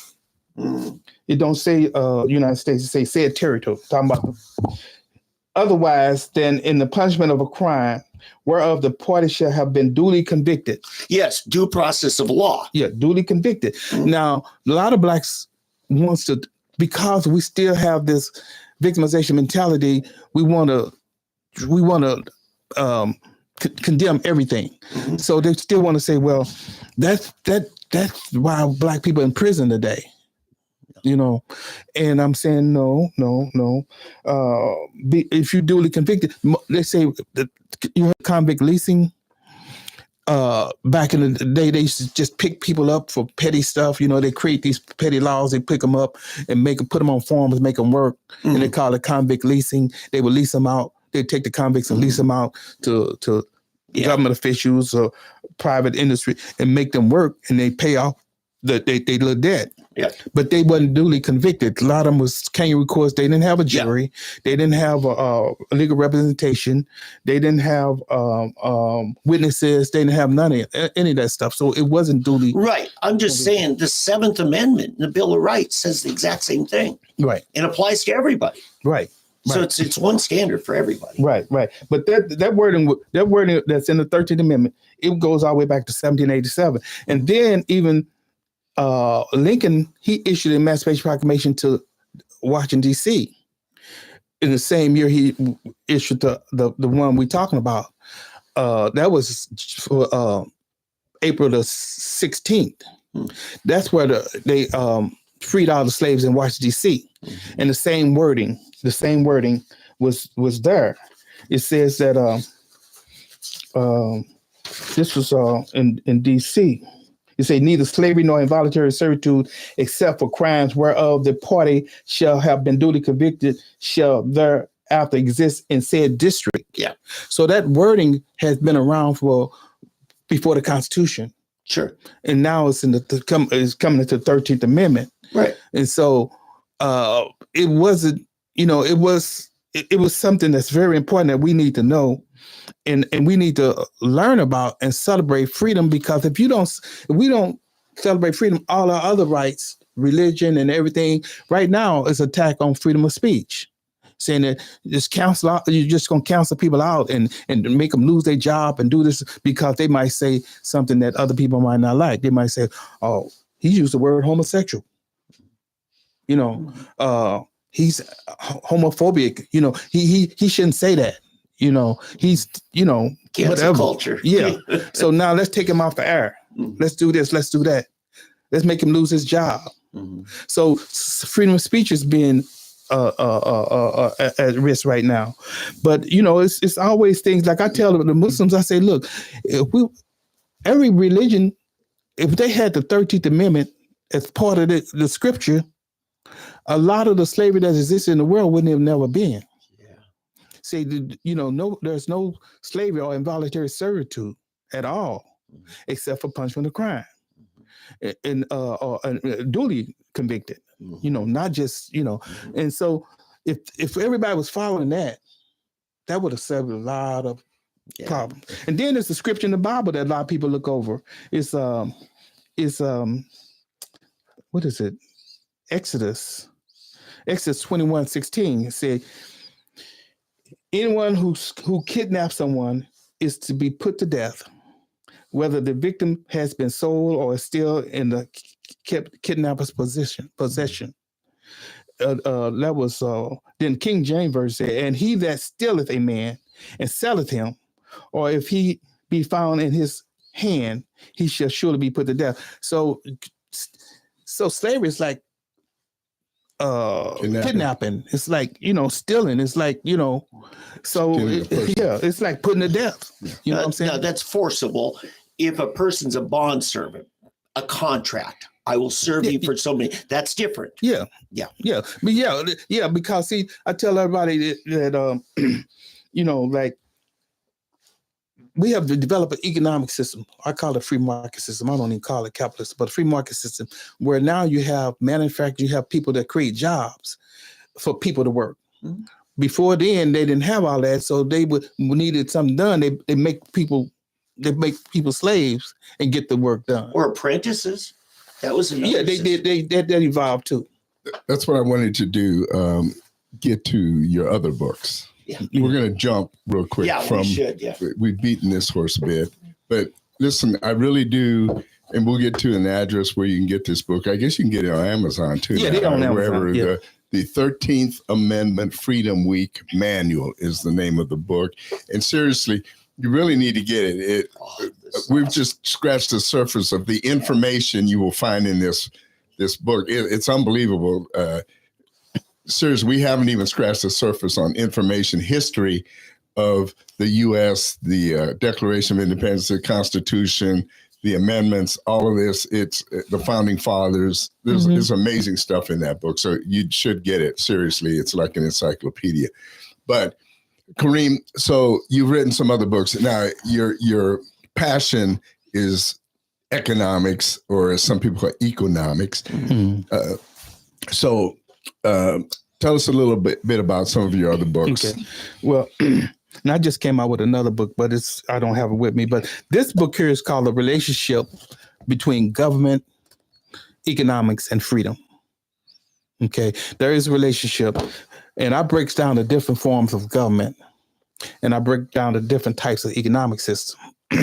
So when I break them down, I explain them all. Then I say, well, you got to have the right economic system to match with the right form of government in order to get the most amount of freedom. And what are the different types of economic systems? Well, I'm going to start with the government. 5 forms of government that's always existed. I don't care what name you give them, but these are forms, not names. That's monarchy, where one person rule. Oligarchy, where a handful of people rule. Democracy, where the majority rule. Republic is where a thing, not people, but a thing rules, and that thing is law. Mm-hmm. Then you have anarchy, where you have autonomous rule, where individuals or little clans or little family, jungle rules, they call it. Yeah. Mm-hmm. So every government gonna fall up under one of those 5 forms. So you gotta, people in those societies got to decide whether they want a monarchy, an oligarchy, a democracy where the majority of people rule, or a republic where the law rules, or just no government at all. Mm. Okay. And sometimes they go through cycles, but the reason why they go through cycles is because people forget and understand the forms, and they just keep searching. But anyway, the economic systems are like, I call it free market. People call it capitalism, fascism, Nazism, socialism, and communism. It's kind of tricky because some of those are shades of one another. Mm-hmm. Okay, like socialism in general, I say, well, Nazism and fascism, mm-hmm. they shades of socialism. Yep. And then communism, they all related. Those 3. Yeah. Try to overlap. Yeah. But people don't, I talk in my book that some people don't understand another system that's the mother of the socialism and all that. And that was called mercantilism. Mercantilism was the type of system that was before the free market. Not Karl Marx, but Adam Smith, who's considered the father of capitalism. Yes. I don't even say capitalism. Wealth of nations. I say the free market and free trade. The word capitalism didn't come along to Marx now. Oh. Okay. They termed it capitalism. Mm-hmm. That's why I don't use it. Oh, how you my enemy gonna define me? That's a brilliant point. Capitalism. Right. It's so distant. Capitalism. Bourgeois. Capitalism is. It's always negative. Okay. And then we turn around and adopted what the enemy wanted to say about it. Oh yeah, we capitalists. Okay. I say free market, Okay. okay, domestically, and free trade internationally. Yeah, but, But the- mercantilism. Mercantilism was a system that existed during the slave trade, colonialism, and everything for about 300 or 400 years. Karl Marx wrote the book Wealth of Nations to attack a mercantilism. Okay? Wait, Karl Marx wrote the book? You mean I can't- Adam Smith? Adam Smith wrote Wealth of The Wealth of Nations. Nations. Thank you. I'm sorry, everybody. But We told you to abbreviate this, but that's not too much. Yes. Adam Smith wrote the book, and what he was writing about was attacking mercantilism. Yeah. How do you distinguish that from free market? Well, mercantilism was part of colonialism and imperialism. Imperialism is when you have that's a political aspect of it. Oh, the king kind of owns. Yeah, mercantilism is the economic aspect of it, the merchants, and then colonialism is what they use to go and get resources from other countries. Yeah. Or the government. Yeah, The they colonize and they take the resources, bring it back to the mother country, and then they would have manufacturing merchants and manufacturing, and then they would manufacture the raw materials, and finished products, and they would sell them back to the colonies. Yes. And then they would tell the colonies that they were a colony of England or a colony of France or a colony of Germany or whatever, and they couldn't buy from the other mother countries. They had to go through, like it was English. They had to buy everything through England. They couldn't go to France and buy nothing. Wasn't that what the War of 1812 was partly about? And that was let's also not get too far. that was also the Revolutionary War, because they said that we making ourselves independent. Now we're going to have free trade. We're going to trade with France. We're going to trade with this country and everywhere else. And that's what they started doing. That's when free trade, because that's what Adam Smith was saying. It should have been free trade in the first place. That's why I said Okay. that, yeah. And so that's why it's free trade. But the thing is that those European nations, they recognized this and they did free trade among themselves, but they still had that mercantilist mentality. Yeah. So even after we got independence over here and started this free trade, they went to Africa and colonized them and started taking their resources. So it was still mercantilist. It's still mercantilism. Mm-hmm. Because it's like you go and take people's stuff, raw materials, and you bring it to the country. We got all the machinery and stuff to make stuff, and then we sell it back to you. Mm. So to a certain extent, they were doing free trade, but to a certain extent, with the other countries in the world, they were still a mercantilist philosophy. Okay, and so we've covered. What are the others? Oh. So you got mercantilism. Yeah, mercantilism was like the mother of socialism and communism and all of that. But so you got the free market. If you understand the free market, that's what you got to put the right economic system with the right form of government. Right. So you have to have limited government with free market. So the republic, which is the law, like the Constitution, limits the government. Mm-hmm. It binds it down, right? So that saying Congress should not do this, Congress should not do this. So everything's limited. Then the people have more freedom. Mm-hmm. Okay. The more government you have, the less people have freedom. To the time you get to totalitarian government, then people don't have no freedom. Mm-hmm. So what we're saying here is that the right form of government that goes with a free market system is limited government, constitutional government. And then you have reform, and then the people have freedom, and you have prosperity. Mm. And this is kind of what Donald Trump was trying to return us to. Well, to a certain extent, but right now, America and the rest of the world is we in a bind, and I don't see no way out of it. I really don't see no way out. I can't say that like any president can change it, because we're in. It started in 1913. And through all these presidents, it's covered with the Federal Reserve Bank. Mm-hmm. Okay, and the income tax. I have a feeling we need to bring you back. Yeah, no, it's talking about controlling the currency. Yeah, they come out the Communist Manifesto. That's why I explained this book here is the Free Market Manifesto. We could spend all weekend with this guy. I guess, yeah, this is another whole amazing show stuff. on this stuff. The Free Market Manifesto is an answer to the Communist Manifesto, and So it started in 1913. yeah. So how did we get there? We incorporated the Federal Reserve banking system, And who and they call it fractional reserve banking. was that from J.P. Morgan? Well, the president at the time was Woodrow Wilson. Right. Yeah, Wilson. But I mean, but was it working with J.P. Morgan? Jekyll Isle and all that stuff. They led up to all that. Yeah. Rockefeller and Morgan both. I think, yeah. But once they established that Federal Reserve banking system, now you have a situation where you ended up with fractional reserve banking. Now they created a paper, but at the one as they developed. One piece of paper is supposed to be, if you have paper, it should be 100% redeemable in the wealth that it's supposed to represent. Yeah, like I used to have, as a kid, silver certificates. Mm-hmm. That was a dollar bill, but it was redeemable at the bank for silver. Right. And they banned it in the 60s. They took all that stuff redeemable away and said now it's legal tender for all debts, private and public. But it doesn't redeem any real wealth. Mm-hmm. The only thing you can do is get another paper dollar just like it. Mm-hmm. Okay, but not no real wealth, and then not no gold, not no silver, none of that.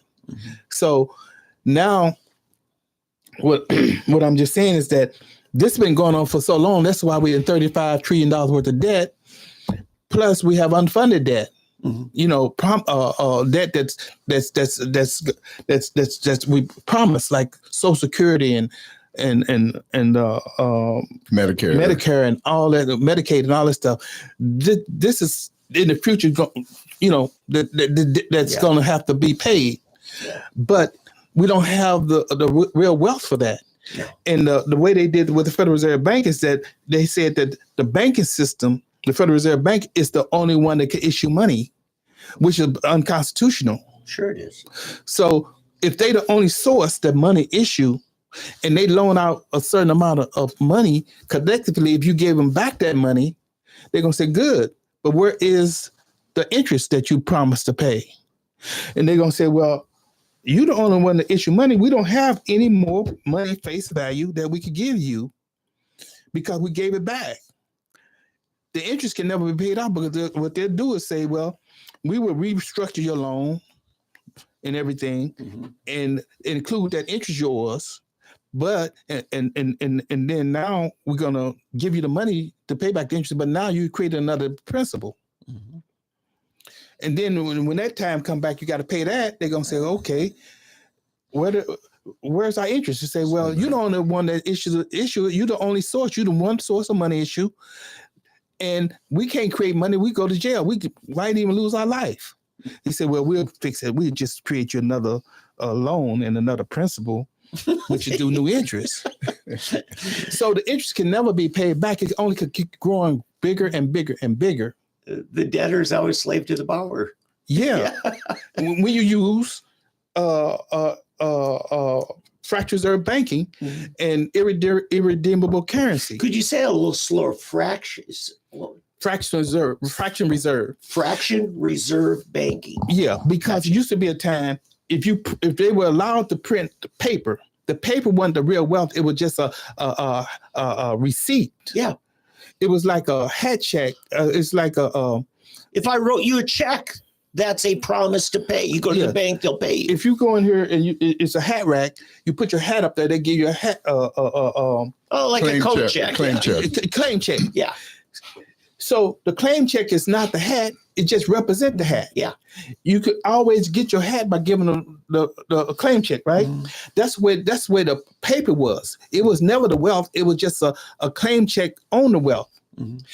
and you had to have 100% of the wealth there all the time. Mm-hmm. But then they start getting together with the government and saying that, hey, let's not have to have 100% because the people are not coming back exchanging the wealth. They would just change the paper with one another because it was called on demand. Mm-hmm. the medium of exchange was, the paper was called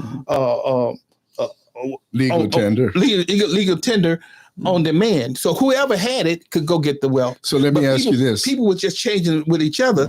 But then they say that, look, you don't have to have 100% no more. You just have 80%. Oh, that's what I was going to ask you. What percent today? Then it went down to 60%. Then it went on down to 40%. Then it went on. Now there's no percent of wealth that has to be in reserve. So that's why they call it fractional reserve, because it started with 100%. Then it started breaking down in fractions. You said fraction reserve. Yes. Like a fraction. Reserve bank. Yeah, hold a fraction in reserve. Right. Yeah. Instead of 100%, then it became fractional. You remember Jim Baker Yeah. went to prison because he promised everybody a hotel night stay at the PTL Fancy Resort. He didn't have enough hotel rooms. He was banking on not everybody would redeem it. They sent him to prison for that.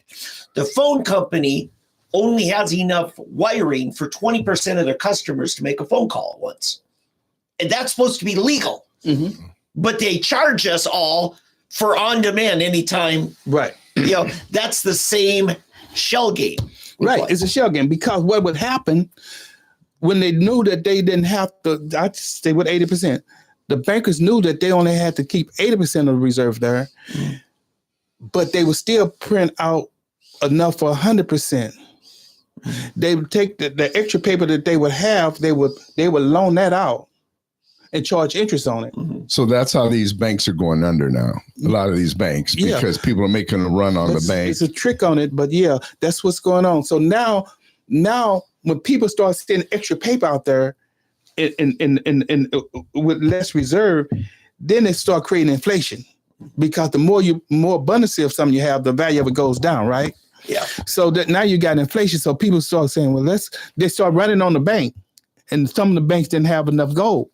And that's why in the 1930s they did that, and they'd say, well, let's take the people off the gold. Yeah. Okay. They let the countries deal with each other with gold, but the people can own gold. But this is a problem that we run into. It happened before Trump. It had been happening for a long, long time. This is why we have a problem. And you can't pay back more to an only source than was actually created. And so all they're going to do is the interest and the debt is going to continue to grow. Yeah. It still grows off slow like this, and then it exponentially goes up until it crashes back down on society. The J curve, they call it. Yeah. Yeah. So we're in that kind of situation. Yeah. We're in that kind of situation. The only way out is that people that understand it, they try to save as much gold and silver as they can, because now we get into that thing called Gresham's Law, where good money chases out bad money. Okay. Bad money chases out good money. I'm trying to move too fast. So you're saying that we should own gold? Yes. And so yes. And a lot of states are going back to that. Like even Oklahoma, they make it illegal. They make it like going back to the Constitution, where it say that gold and silver should be legal tender. Oklahoma's a state. Texas, Missouri got some legislation right now. They want to make gold and silver legal tender, where the citizens can trade in gold and silver. And that's going to be bringing back more gold and silver to people's hands, because right now it's violating your contract. Because if we make a contract and I say, well, I want gold and silver for this product I give you, and then the day we make the contract, instead of you give me gold and silver, you give me $1 equivalent.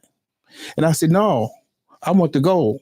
And you say, well, this is $1 equivalent because it's legal tender. And then we go to court, the judge is going to say, that man is right. He can just give you the paper, worthless paper, for your products that you made, even though the contract said gold and silver. Right. Yeah. So you're saying, yeah, because I see a lot of these companies, you buy gold, but you just get a certificate of gold rather than the actual bullion. Yeah. You know, when you see these ads on TV, when you can invest in gold, you can buy gold, but you're not actually getting gold. They're just sending your certificate for gold. Yeah, see, that's wrong. If you actually say that you want a gold, an ounce of gold, you're supposed to get an ounce of gold. Okay. Yeah, I was going to ask Mr. Haqq, why don't they teach economics in high school like they should? He just answered it. Because our system is set for a crash, and they don't want to teach them. They don't want to teach it because, see, when the federal government took over the school system, used to be states used to run their own school system. Yeah. But when the federal government took over, then they was able to dummy down the people and teach them only what they wanted to know. They took civics out, they took economics out, and then they corrupted the economics so bad, that people, even when you take it, you don't know, you still don't understand it because they telling you that a person could deposit a certain $1 in a bank and it could be blown out 10 times what whatever.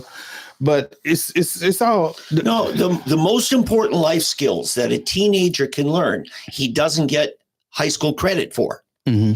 Nobody teaches you about your credit score. Mm-hmm. They don't even teach you how to balance your bank account or even how to open one. Mm-hmm. They don't even give you credit for taking to getting your driver's license. That's one of those valuable trade tools you can have. Right. This is why our education is just so backwards. Once they see, economics is the root of the problem. That's why the Bible said the love of money is the root of all evil. And what they're doing is creating this fake money, and it's contaminating and ruining everything. It's like the blood in your body. Once it gets contaminated, your whole body will eventually die of fast death. And this is why when we play that game about, okay, politicians, we're gonna give this group some money, we're gonna give this group some money, we just playing that game, because they're creating this money out of thin air. Yeah. And they just making it worse and worse and worse. Yeah. We got to go back to real money. Wow. If we don't go back to real money, we done. This is what the BRIC nations are about. The BRIC nations. Tell me what that means. BRIC nation. BRIC means that's Russia and China. It started off. Oh, the BRIC. Yeah. Yeah. B for Brazil, R for Russia, I for India, C for China, S for South Africa. They started off as the BRIC nations. You heard of the BRIC nations? Oh, yes. Okay. Now I understand the context. Yes. Now they double their size because now they got Saudi Arabia, UAE, Egypt, Iran, Ethiopia, Kenya, and then they got about 30 some nations have applied who want to be a part of that BRIC nations, because the BRIC nations, because Biden using they weaponized the sanctions. American dollar supposed to have been a world currency, right? And they weaponized it. Well, it's become that, and we benefited from it. And this is to take it down as the currency, right? Yeah. So now these BRIC nations saying that we don't no longer want to be up under the world currency in the SWIFT system, the United States dollar. We create our own thing where we trade with our own currency. We don't have to trade with another country, because when you're a world currency, that means that this country over here and this country over here want to trade with one another, because the United States is a world currency. That means that they have to, instead of trading with each other in their own currency, they have to have a pot of money, a pot of dollars, and they have to make their trade in dollars, not in their own currency. Because the global markets all use the dollar as the standard. In the SWIFT system. But they're saying, why should I have, if I got a neighbor, why should I have to have United States dollars to buy something from that neighbor? And why do they have to have United States dollars to buy something from me? Yeah. And this is the biggest threat, isn't it, to our economic security in to the dollar. Yeah. Yeah, because now it's going that way. And see, when you put China and India together, they're the two biggest nations in the world. Close to half the world's population. You got 3 billion people right there. And now you got all these other countries wanting to join. They're going to be bigger in population and everything else than the Western nation. So they're going to be getting from up under the dollar. That means the dollar's value going to go down more. Mm-hmm. Okay. And so that's why we're telling people, get you some gold and silver, because the dollar's value in every fiat currency in history has collapsed. Mm-hmm. Not one have been. Yeah, they're all temporal. Yeah. And so this is fiat currency, not backed by anything. And they know that too. So all we're saying is that, hey, it's going to have to run its course, and you can't change it. And gold and silver is going to be the last thing standing. So the wise people saying, let me, people save right now in paper. It's a paper profit. But when the paper profits start falling, the banks start falling, everything, it's going to pull everything down with it. Insurance companies, everything else. What about, what do you think about digital currency? Well, currency should. I don't think it's going to last. Currency should be real wealth. Mhm. And if you do have paper, it should be able to redeem the wealth that it's supposed to redeem. Yeah. Now, digital currency right now is just like this. You can trade stuff in anything, even with digital, you can trade. But when you buy like a Bitcoin, you have to buy it with $1. Then when you can trade with other people that's got Bitcoin. But one day when you want to get out of Bitcoin, you got to come back with into the dollar. Yeah. But the dollar ain't no good, then you just lost out. Yeah. Okay. So eventually, when the dollar fall, what you got in the Bitcoin, it's gonna be reduced too, because you got to convert it back into some kind of currency, right? Or something. If you didn't buy it with gold, and you're not gonna get gold when you sell it. Right. So everything is going to basically be reset. They call it reset, the Great Reset. Eddie grew up, or actually raised his family partly in Holland. At one point, Holland's currency, I think, was tulip bulbs. Mm-hmm. And that's what they, all of a sudden you end up with a bunch of tulip bulbs. Yeah. So it's kind of deep, it's kind of complicated. And I try to write about it, but, because I did study economics, but what I learned in schools didn't, I found that they taught a lot of fake economics. Eddie, they don't want him anywhere near the younger generation. What he's saying could upset everything. Yeah, this whole thing. I mean, and then we talk about the banks, but let me tell you something about the banks.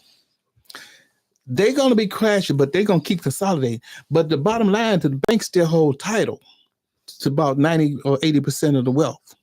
Mm. So when you, that's because they had a trick in there. When you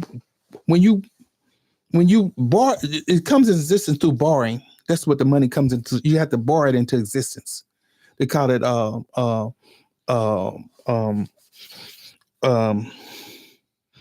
monetized debt. They have to borrow into existence.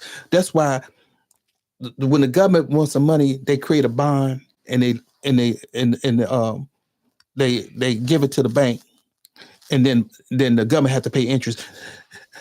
The banks is the one that they have title to everything. Mm-hmm. So if it does collapse, you're gonna say, okay, well, the banks no more, but the banks got the title to the property, saying that you still owe them. Yeah, they own the real wealth. Yeah, they own the real wealth because they got title. And if these international bankers and the people, the New World Order, and they know that, and they got the gold.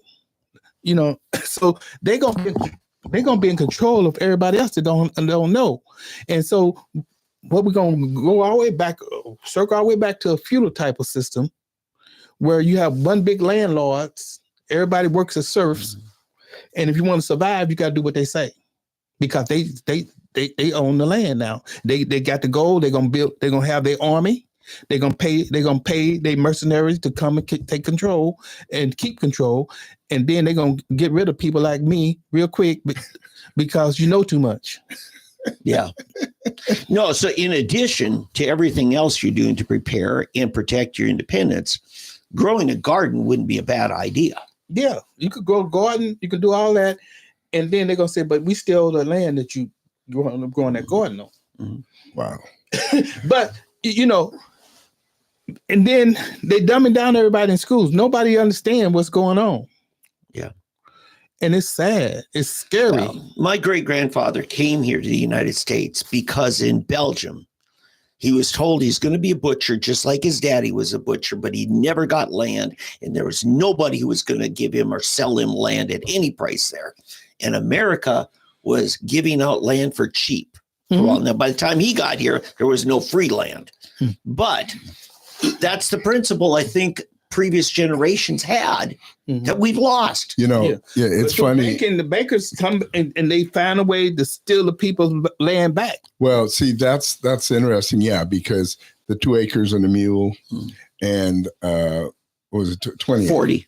Oh, 40. Yeah.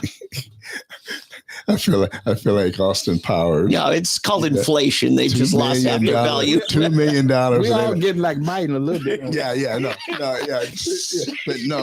But Oklahoma had a history. When Booker T. Washington came back here in 1906, he gave a speech in Muskogee. Oh, And that's when he named Greenwood down here, Black Wall Street. oh, That's where he that, named it that. yeah, Booker T? yeah, Booker T did. And so, although he didn't name it Greenwood. He called it Black Wall Street. Black Wall Street. Yeah, right. Greenwood was a. Right, let's not, I'm sorry. let's just, I'm sorry. so, Yeah. so what happened though, because Muskogee, what happened, the farmers in down in Muskogee and all of that, Haskell, there were several of these towns had these black farmers, and they were wealthy people. And so you had these rich black folks, and they would come into Tulsa and buy stuff. And that made Greenwood area very wealthy, because you had the tailors and the clothiers and shoe, everything, the beauticians. And that's how Greenwood area became wealthy, that area, because of these farmers out there coming into town, buying stuff. They had cars. They were driving cars. They were all dressed up to the nines, as they say. And but what happened then, Boley, Oklahoma, Haskell. Yeah, the black towns. Right, all those. And so, but what happened as the original farmers grew older, their kids, they didn't want to farm anymore. Yeah. So they ended up selling it. Yeah, that's what the kids and moved to Chicago, Atlanta, Dallas, Philadelphia, squandered the money and have nothing left. Yeah. And then you end up with these white farmers buying the land, and that's sadly that's what happened. And these townships then are now these poor black townships, when they used to be wealthy little black townships down there. So so like you're saying, yeah, I mean, it's a tragic thing. And Booker T was saying that land ownership was the key to wealth and prosperity. That was one of the things he was teaching. He says, people that don't own property is like a rudderless ship. Right. He was saying that when you own property, it keeps you stable and keeps you going. And that was one of the things that the black community just never grabbed a hold of, because we were convinced. It was like buying, the Indians, the Native Americans were convinced. They traded Manhattan for $26 worth of crap, and we were doing, the man came in and was doing this all along, convincing him, sell me this for this, because they were smart enough to know that I'm going to build something with this. Yeah. So, well, they won't give you the thing that really has value and can give you independence, such as gold. We had this thing, you're from near Ferguson. This, what looks like a shell group the FBI created called Oath Keepers. When the Ferguson riots happened, and most of the victims were the black shop owners. A local group, Oath Keepers, said, you know what, let's help arm you guys to protect your property, because this is lawlessness. The National Oath Keepers group disbanded their franchise because they didn't like the idea of a black man having a gun. They're okay with the old white guy, but what I was getting at in this is, to teach a man the kind of things he needs to protect his liberty. These are the things they feel most threatened by. Is this like teaching a man to fish? Yeah. But, it's like, but I still think land ownership is like owning gold. Yeah. And it's one of the things that never grows old. In real estate, and passing real estate on to your kids is one of the most valuable things you can do. And if you can get for example, one of my sons, he was able to get $90,000 during COVID not to do his job. Yeah. I won't say what he does, but you'll figure it out. People who know me. Anyway, so he got $90,000 not to do a certain job while he had another job. Mm-hmm. So he took the $90,000 and bought a duplex with it. And now he's rented out this duplex in a certain state where real estate is very valuable. Yeah. And he will be able to take that money, and he's made it back already. Yeah. And now it's just multiplying money. Yeah. And then he can buy another one and another one. I have I'm an insurance agent. I don't know if you know, we still love you though. Well, thank you. Yes. I have these Mexican clients that came in the legal way 30 years ago, 40 years ago. When they came in, young 18, 19-year-old, started as dishwashers at some little Mexican restaurant. Okay. Moved up into kitchen manager, kept working at the same place. People probably had no respect for him, just thought some slimy Mexican or something, stuff people can think. Bought a little, 1-bedroom place in a poor part of town. Got it paid off because they saved their money like crazy. Paid that one off. And once they paid that off, with that money from that, their saving and their income from the raises, bought a big, nicer house in the suburbs, rent out the little place they had to another family, then bought a second rental property. Now they're driving Escalades. The kids are going to college. They've got 2 or 3 rental properties. Their big house is paid for, the new house. These guys are living large, manager of this part of a whole big restaurant here in town, and others came in as painters helpers on some construction company. There were 3 brothers. Each one now owns their own painting company, having all the contracts that their bosses used to have with their own crews, driving these big trucks with their names on them, But this is, in fact, I have an example, and we're running a little long, but I remember one day I was driving in North Tulsa, and I was driving past the projects. It was in June, hot as anything. I mean, it was like 106 degrees out, and I'm driving through there about 10 o'clock, 11 o'clock in the morning. It was quiet. Nobody's moving. I drove by the projects, and I'm going by the projects, and I look out front, and what do I see? Like a 19 or 20-year-old Mexican kid out there with a tank top, bell-bottom jeans, tennis shoes, and a baseball hat on backwards with a weed eater. And he's out there cleaning up, doing the projects. And I'm thinking to myself, look at this. And just up the street was his, Ford pickup truck. And I'm thinking, oh, look at this. I guarantee you there's probably at least 50 young Black men asleep inside those projects that could be doing the same work that this Mexican kid is doing.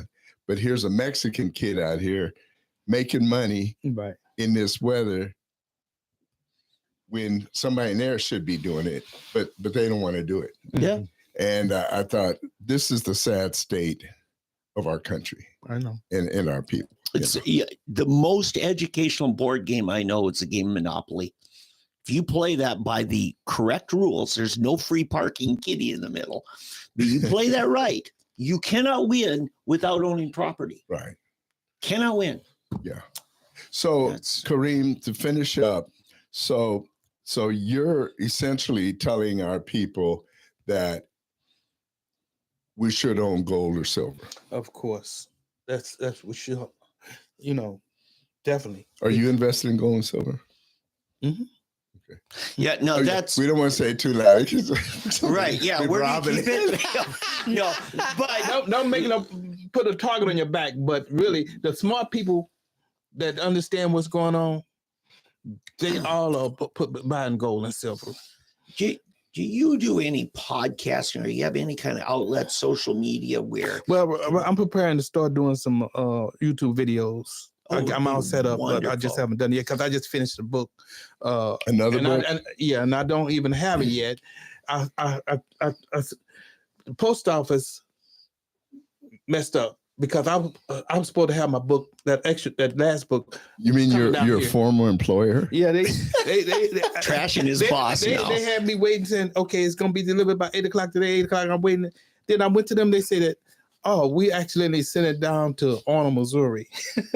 They're just trying to get. They're getting back at you. They're getting back at you for quitting. Yeah, we'll teach you to quit. Then they got to sit back up here. And then it's got to go to the mail processing unit. Then it's come back to the station. We'll deliver it Friday. What's the name of your new book? It's called Islam and Economic Freedom. Okay. Islam and economic freedom. Economic science. I mean. So I assume there you're trying to reach out to people who are devout Islam, but you're trying to teach those principles. Yeah. See, I would like to write one on what the Bible says about economics, if I get around to it. But yeah, like these books, most of my books are for the general public. This book, I try to give something back to it's for all Americans. Mm-hmm. But it talks a lot about Black history. Yeah, I think you're trying to reach Black Americans about their heritage. Yeah, but this celebration is for all Americans. It is. It really does. It's not just for, because see, it was white people put the 13th and 14th, 15th Amendments in the Constitution. Yeah, and it talks about this is to help bring the people together, not to divide the people. So this type of, it ain't gonna be it's not gonna be a lot of victimization mentality stuff in here. This book is to help to squash that victimization mentality. Booker T would be proud of you. Yeah. That's what we're saying about Booker T, because Booker T ran up against Du Bois now and the NAACP, and they was the one telling everybody to go to the cities, and so they started hooking up with all. This was the fork in the road for Black America. Booker T, Frederick Douglass, all of them. Carter G. Woodson, even Mark, they was on the same vein, do for self and build economic development. Right. Du Bois came along on this direction and caused a fork in the road and saying now that the government's supposed to do it all for you because we socialists and communists. And even the people that founded the NAACP were communists and socialists. So that they was all up under that. And so they started reaching some of the people that had a little influence and money, say the cities where it's all at, you know? And really, wasn't it the new plantation? Go to the city, work for the man, live in the projects. Yeah, they just wanted to get away from farm because Booker W. Bois and them say, you shouldn't have all that dirt on your fingernails and all on your, you're supposed to be, sophisticated, be a dandy. Yeah. And, like me, like he never had to pay for no school. He got Booker had to walk 500 miles. Oh God, I read his autobiography to go to school, and a lot of people don't know that he wrote about 14 books. Oh, geez. They just want to deal with that one, but he walked to school. Then when he got to school, he had to work. He slept under a sidewalk. I actually in Richmond, he slept up under a pull-up porch. Yeah. Then when he got to school, he had to work. He had to pass a test, which to clean the room. He did 3 times. Yeah, I got to speak at Clark. It used to be Clark University. It's Clark Atlanta University. Or it used to be Clark Atlanta University, and now it's just Clark University in Atlanta. And and that's where Du Bois, as someone called it. But yeah, he taught there. And I met a lady an elderly lady, and some other teacher there came up to me when I spoke there with Booker T. Washington's great granddaughter. And they came to me and they were saying, because I was speaking about the difference between Booker T and Du Bois. And the lady was saying, yes, you're exactly right. And she's saying, nobody there liked Du Bois because he was aloof. He was too good. He hated it there because he didn't like the rank and file Negro out there because he was better than everybody else. He always carried himself as this, super Negro or something, you know, in another class. And I mean, in fact, if this is my time to I'm in book heaven. I'm not a published author, folks. my book, this is the new version, but anyway, y'all have sinned. You can read this better. I The think, white one's for white folks. Just kidding. But anyway, I talk about it in there how just how Du Bois was used by Margaret Sanger, and how he looked down upon his own people. Yeah. How he helped essentially he was for the extinguishment or the extinguishing of the undesirables in his race. That's what he was. He was pro birth control and essentially abortion because he didn't think that poor ignorant black folks should be allowed to breed. Oh my God. And he's a black man? Yeah. I got that in my books, what he said. He's an enemy of the black man. Oh yeah. It's terrible, crazy stuff. So anyway, to sum everything up, because we've kept you all, we thank you for all of your time. Yeah, that's good. Kariem, give us the names of all your books one more time. Okay. This is the 13th Amendment Freedom Week Manual, and it gives you an outline on celebrating the 13th Amendment Freedom Week. And 13th Amendment Freedom Week. Yeah, we celebrate freedom in America based upon the 13th Amendment, when the first time when everybody was free. Before that, we were still enslaved. Then here's the Free Market Manifesto, and it talks about the Communist Manifesto is a book that give you 10 planks. And if you incorporate those 10 planks, you can take a free market system and transform it into a socialist system. My book will give you 20 Bill of Rights, economic Bill of Rights, that you incorporate those, you can change a social system back to a free market system. Okay. This was, like I said, it's about the relationship between government, economics, and freedom, where you study the different forms of government and the different economic systems, and you match them, put them together, because some economic systems. And what's the name of that one again? The relationship between government, economics, and freedom. Okay. Because it's like a marriage. You know, they got the government and the economic system has to be compatible, just like a marriage. You can put two people together, but they're not compatible. They're not going to work. So it's just common sense stuff. And I like to say that, you know, I told you about, I was looking at some stuff last night, and I saw about the Panhandle, Oklahoma Panhandle. Yeah. And the way that was created was that Texas wanted to become a state in the Union, but it wanted to come in as a free state. As a slave state, but no slave could come in as a slave state if it was above a certain line. Yeah. So the Missouri Compromise said that no slave state could be above the 36th parallel, which is the very bottom of Missouri.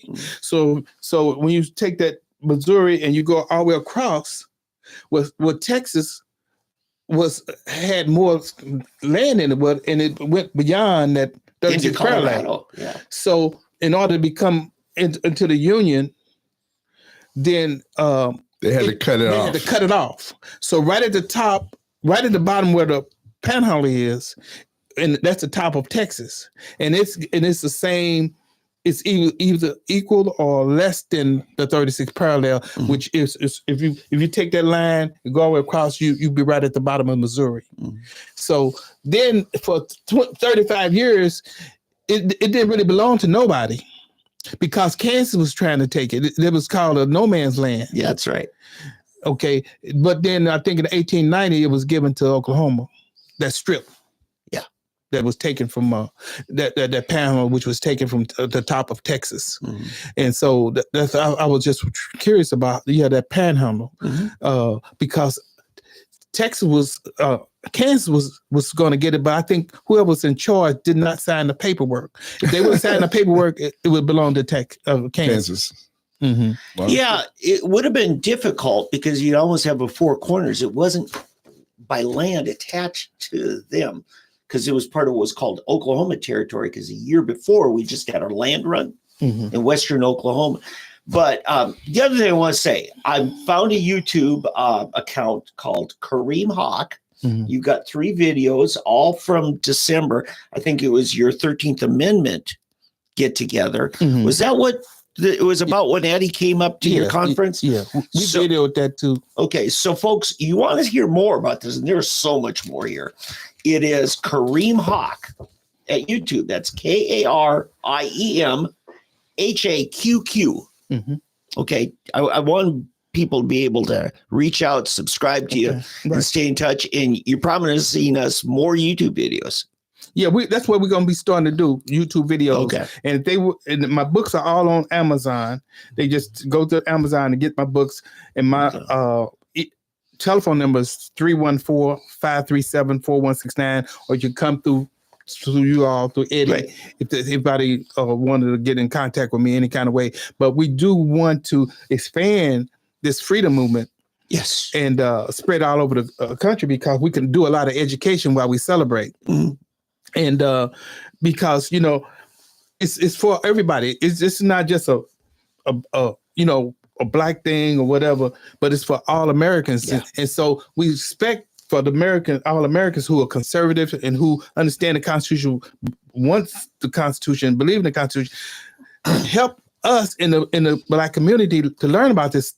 So you can start putting on the 13th Amendment Freedom Week celebrations and stuff like that, and start teaching it, because sometimes a chain, what they say, a chain is as strong as its weakest link. Yeah.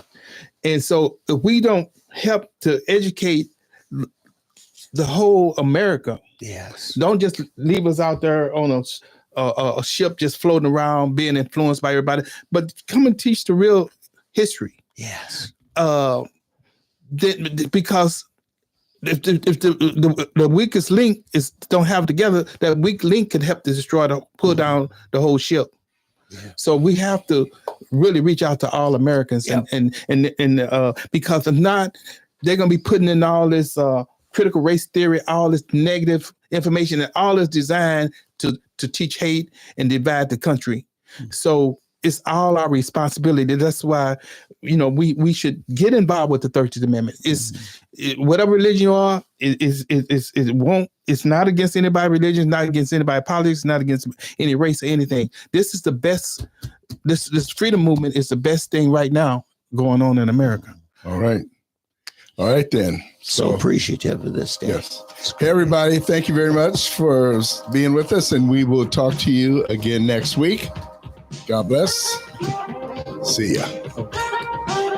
All right. You know,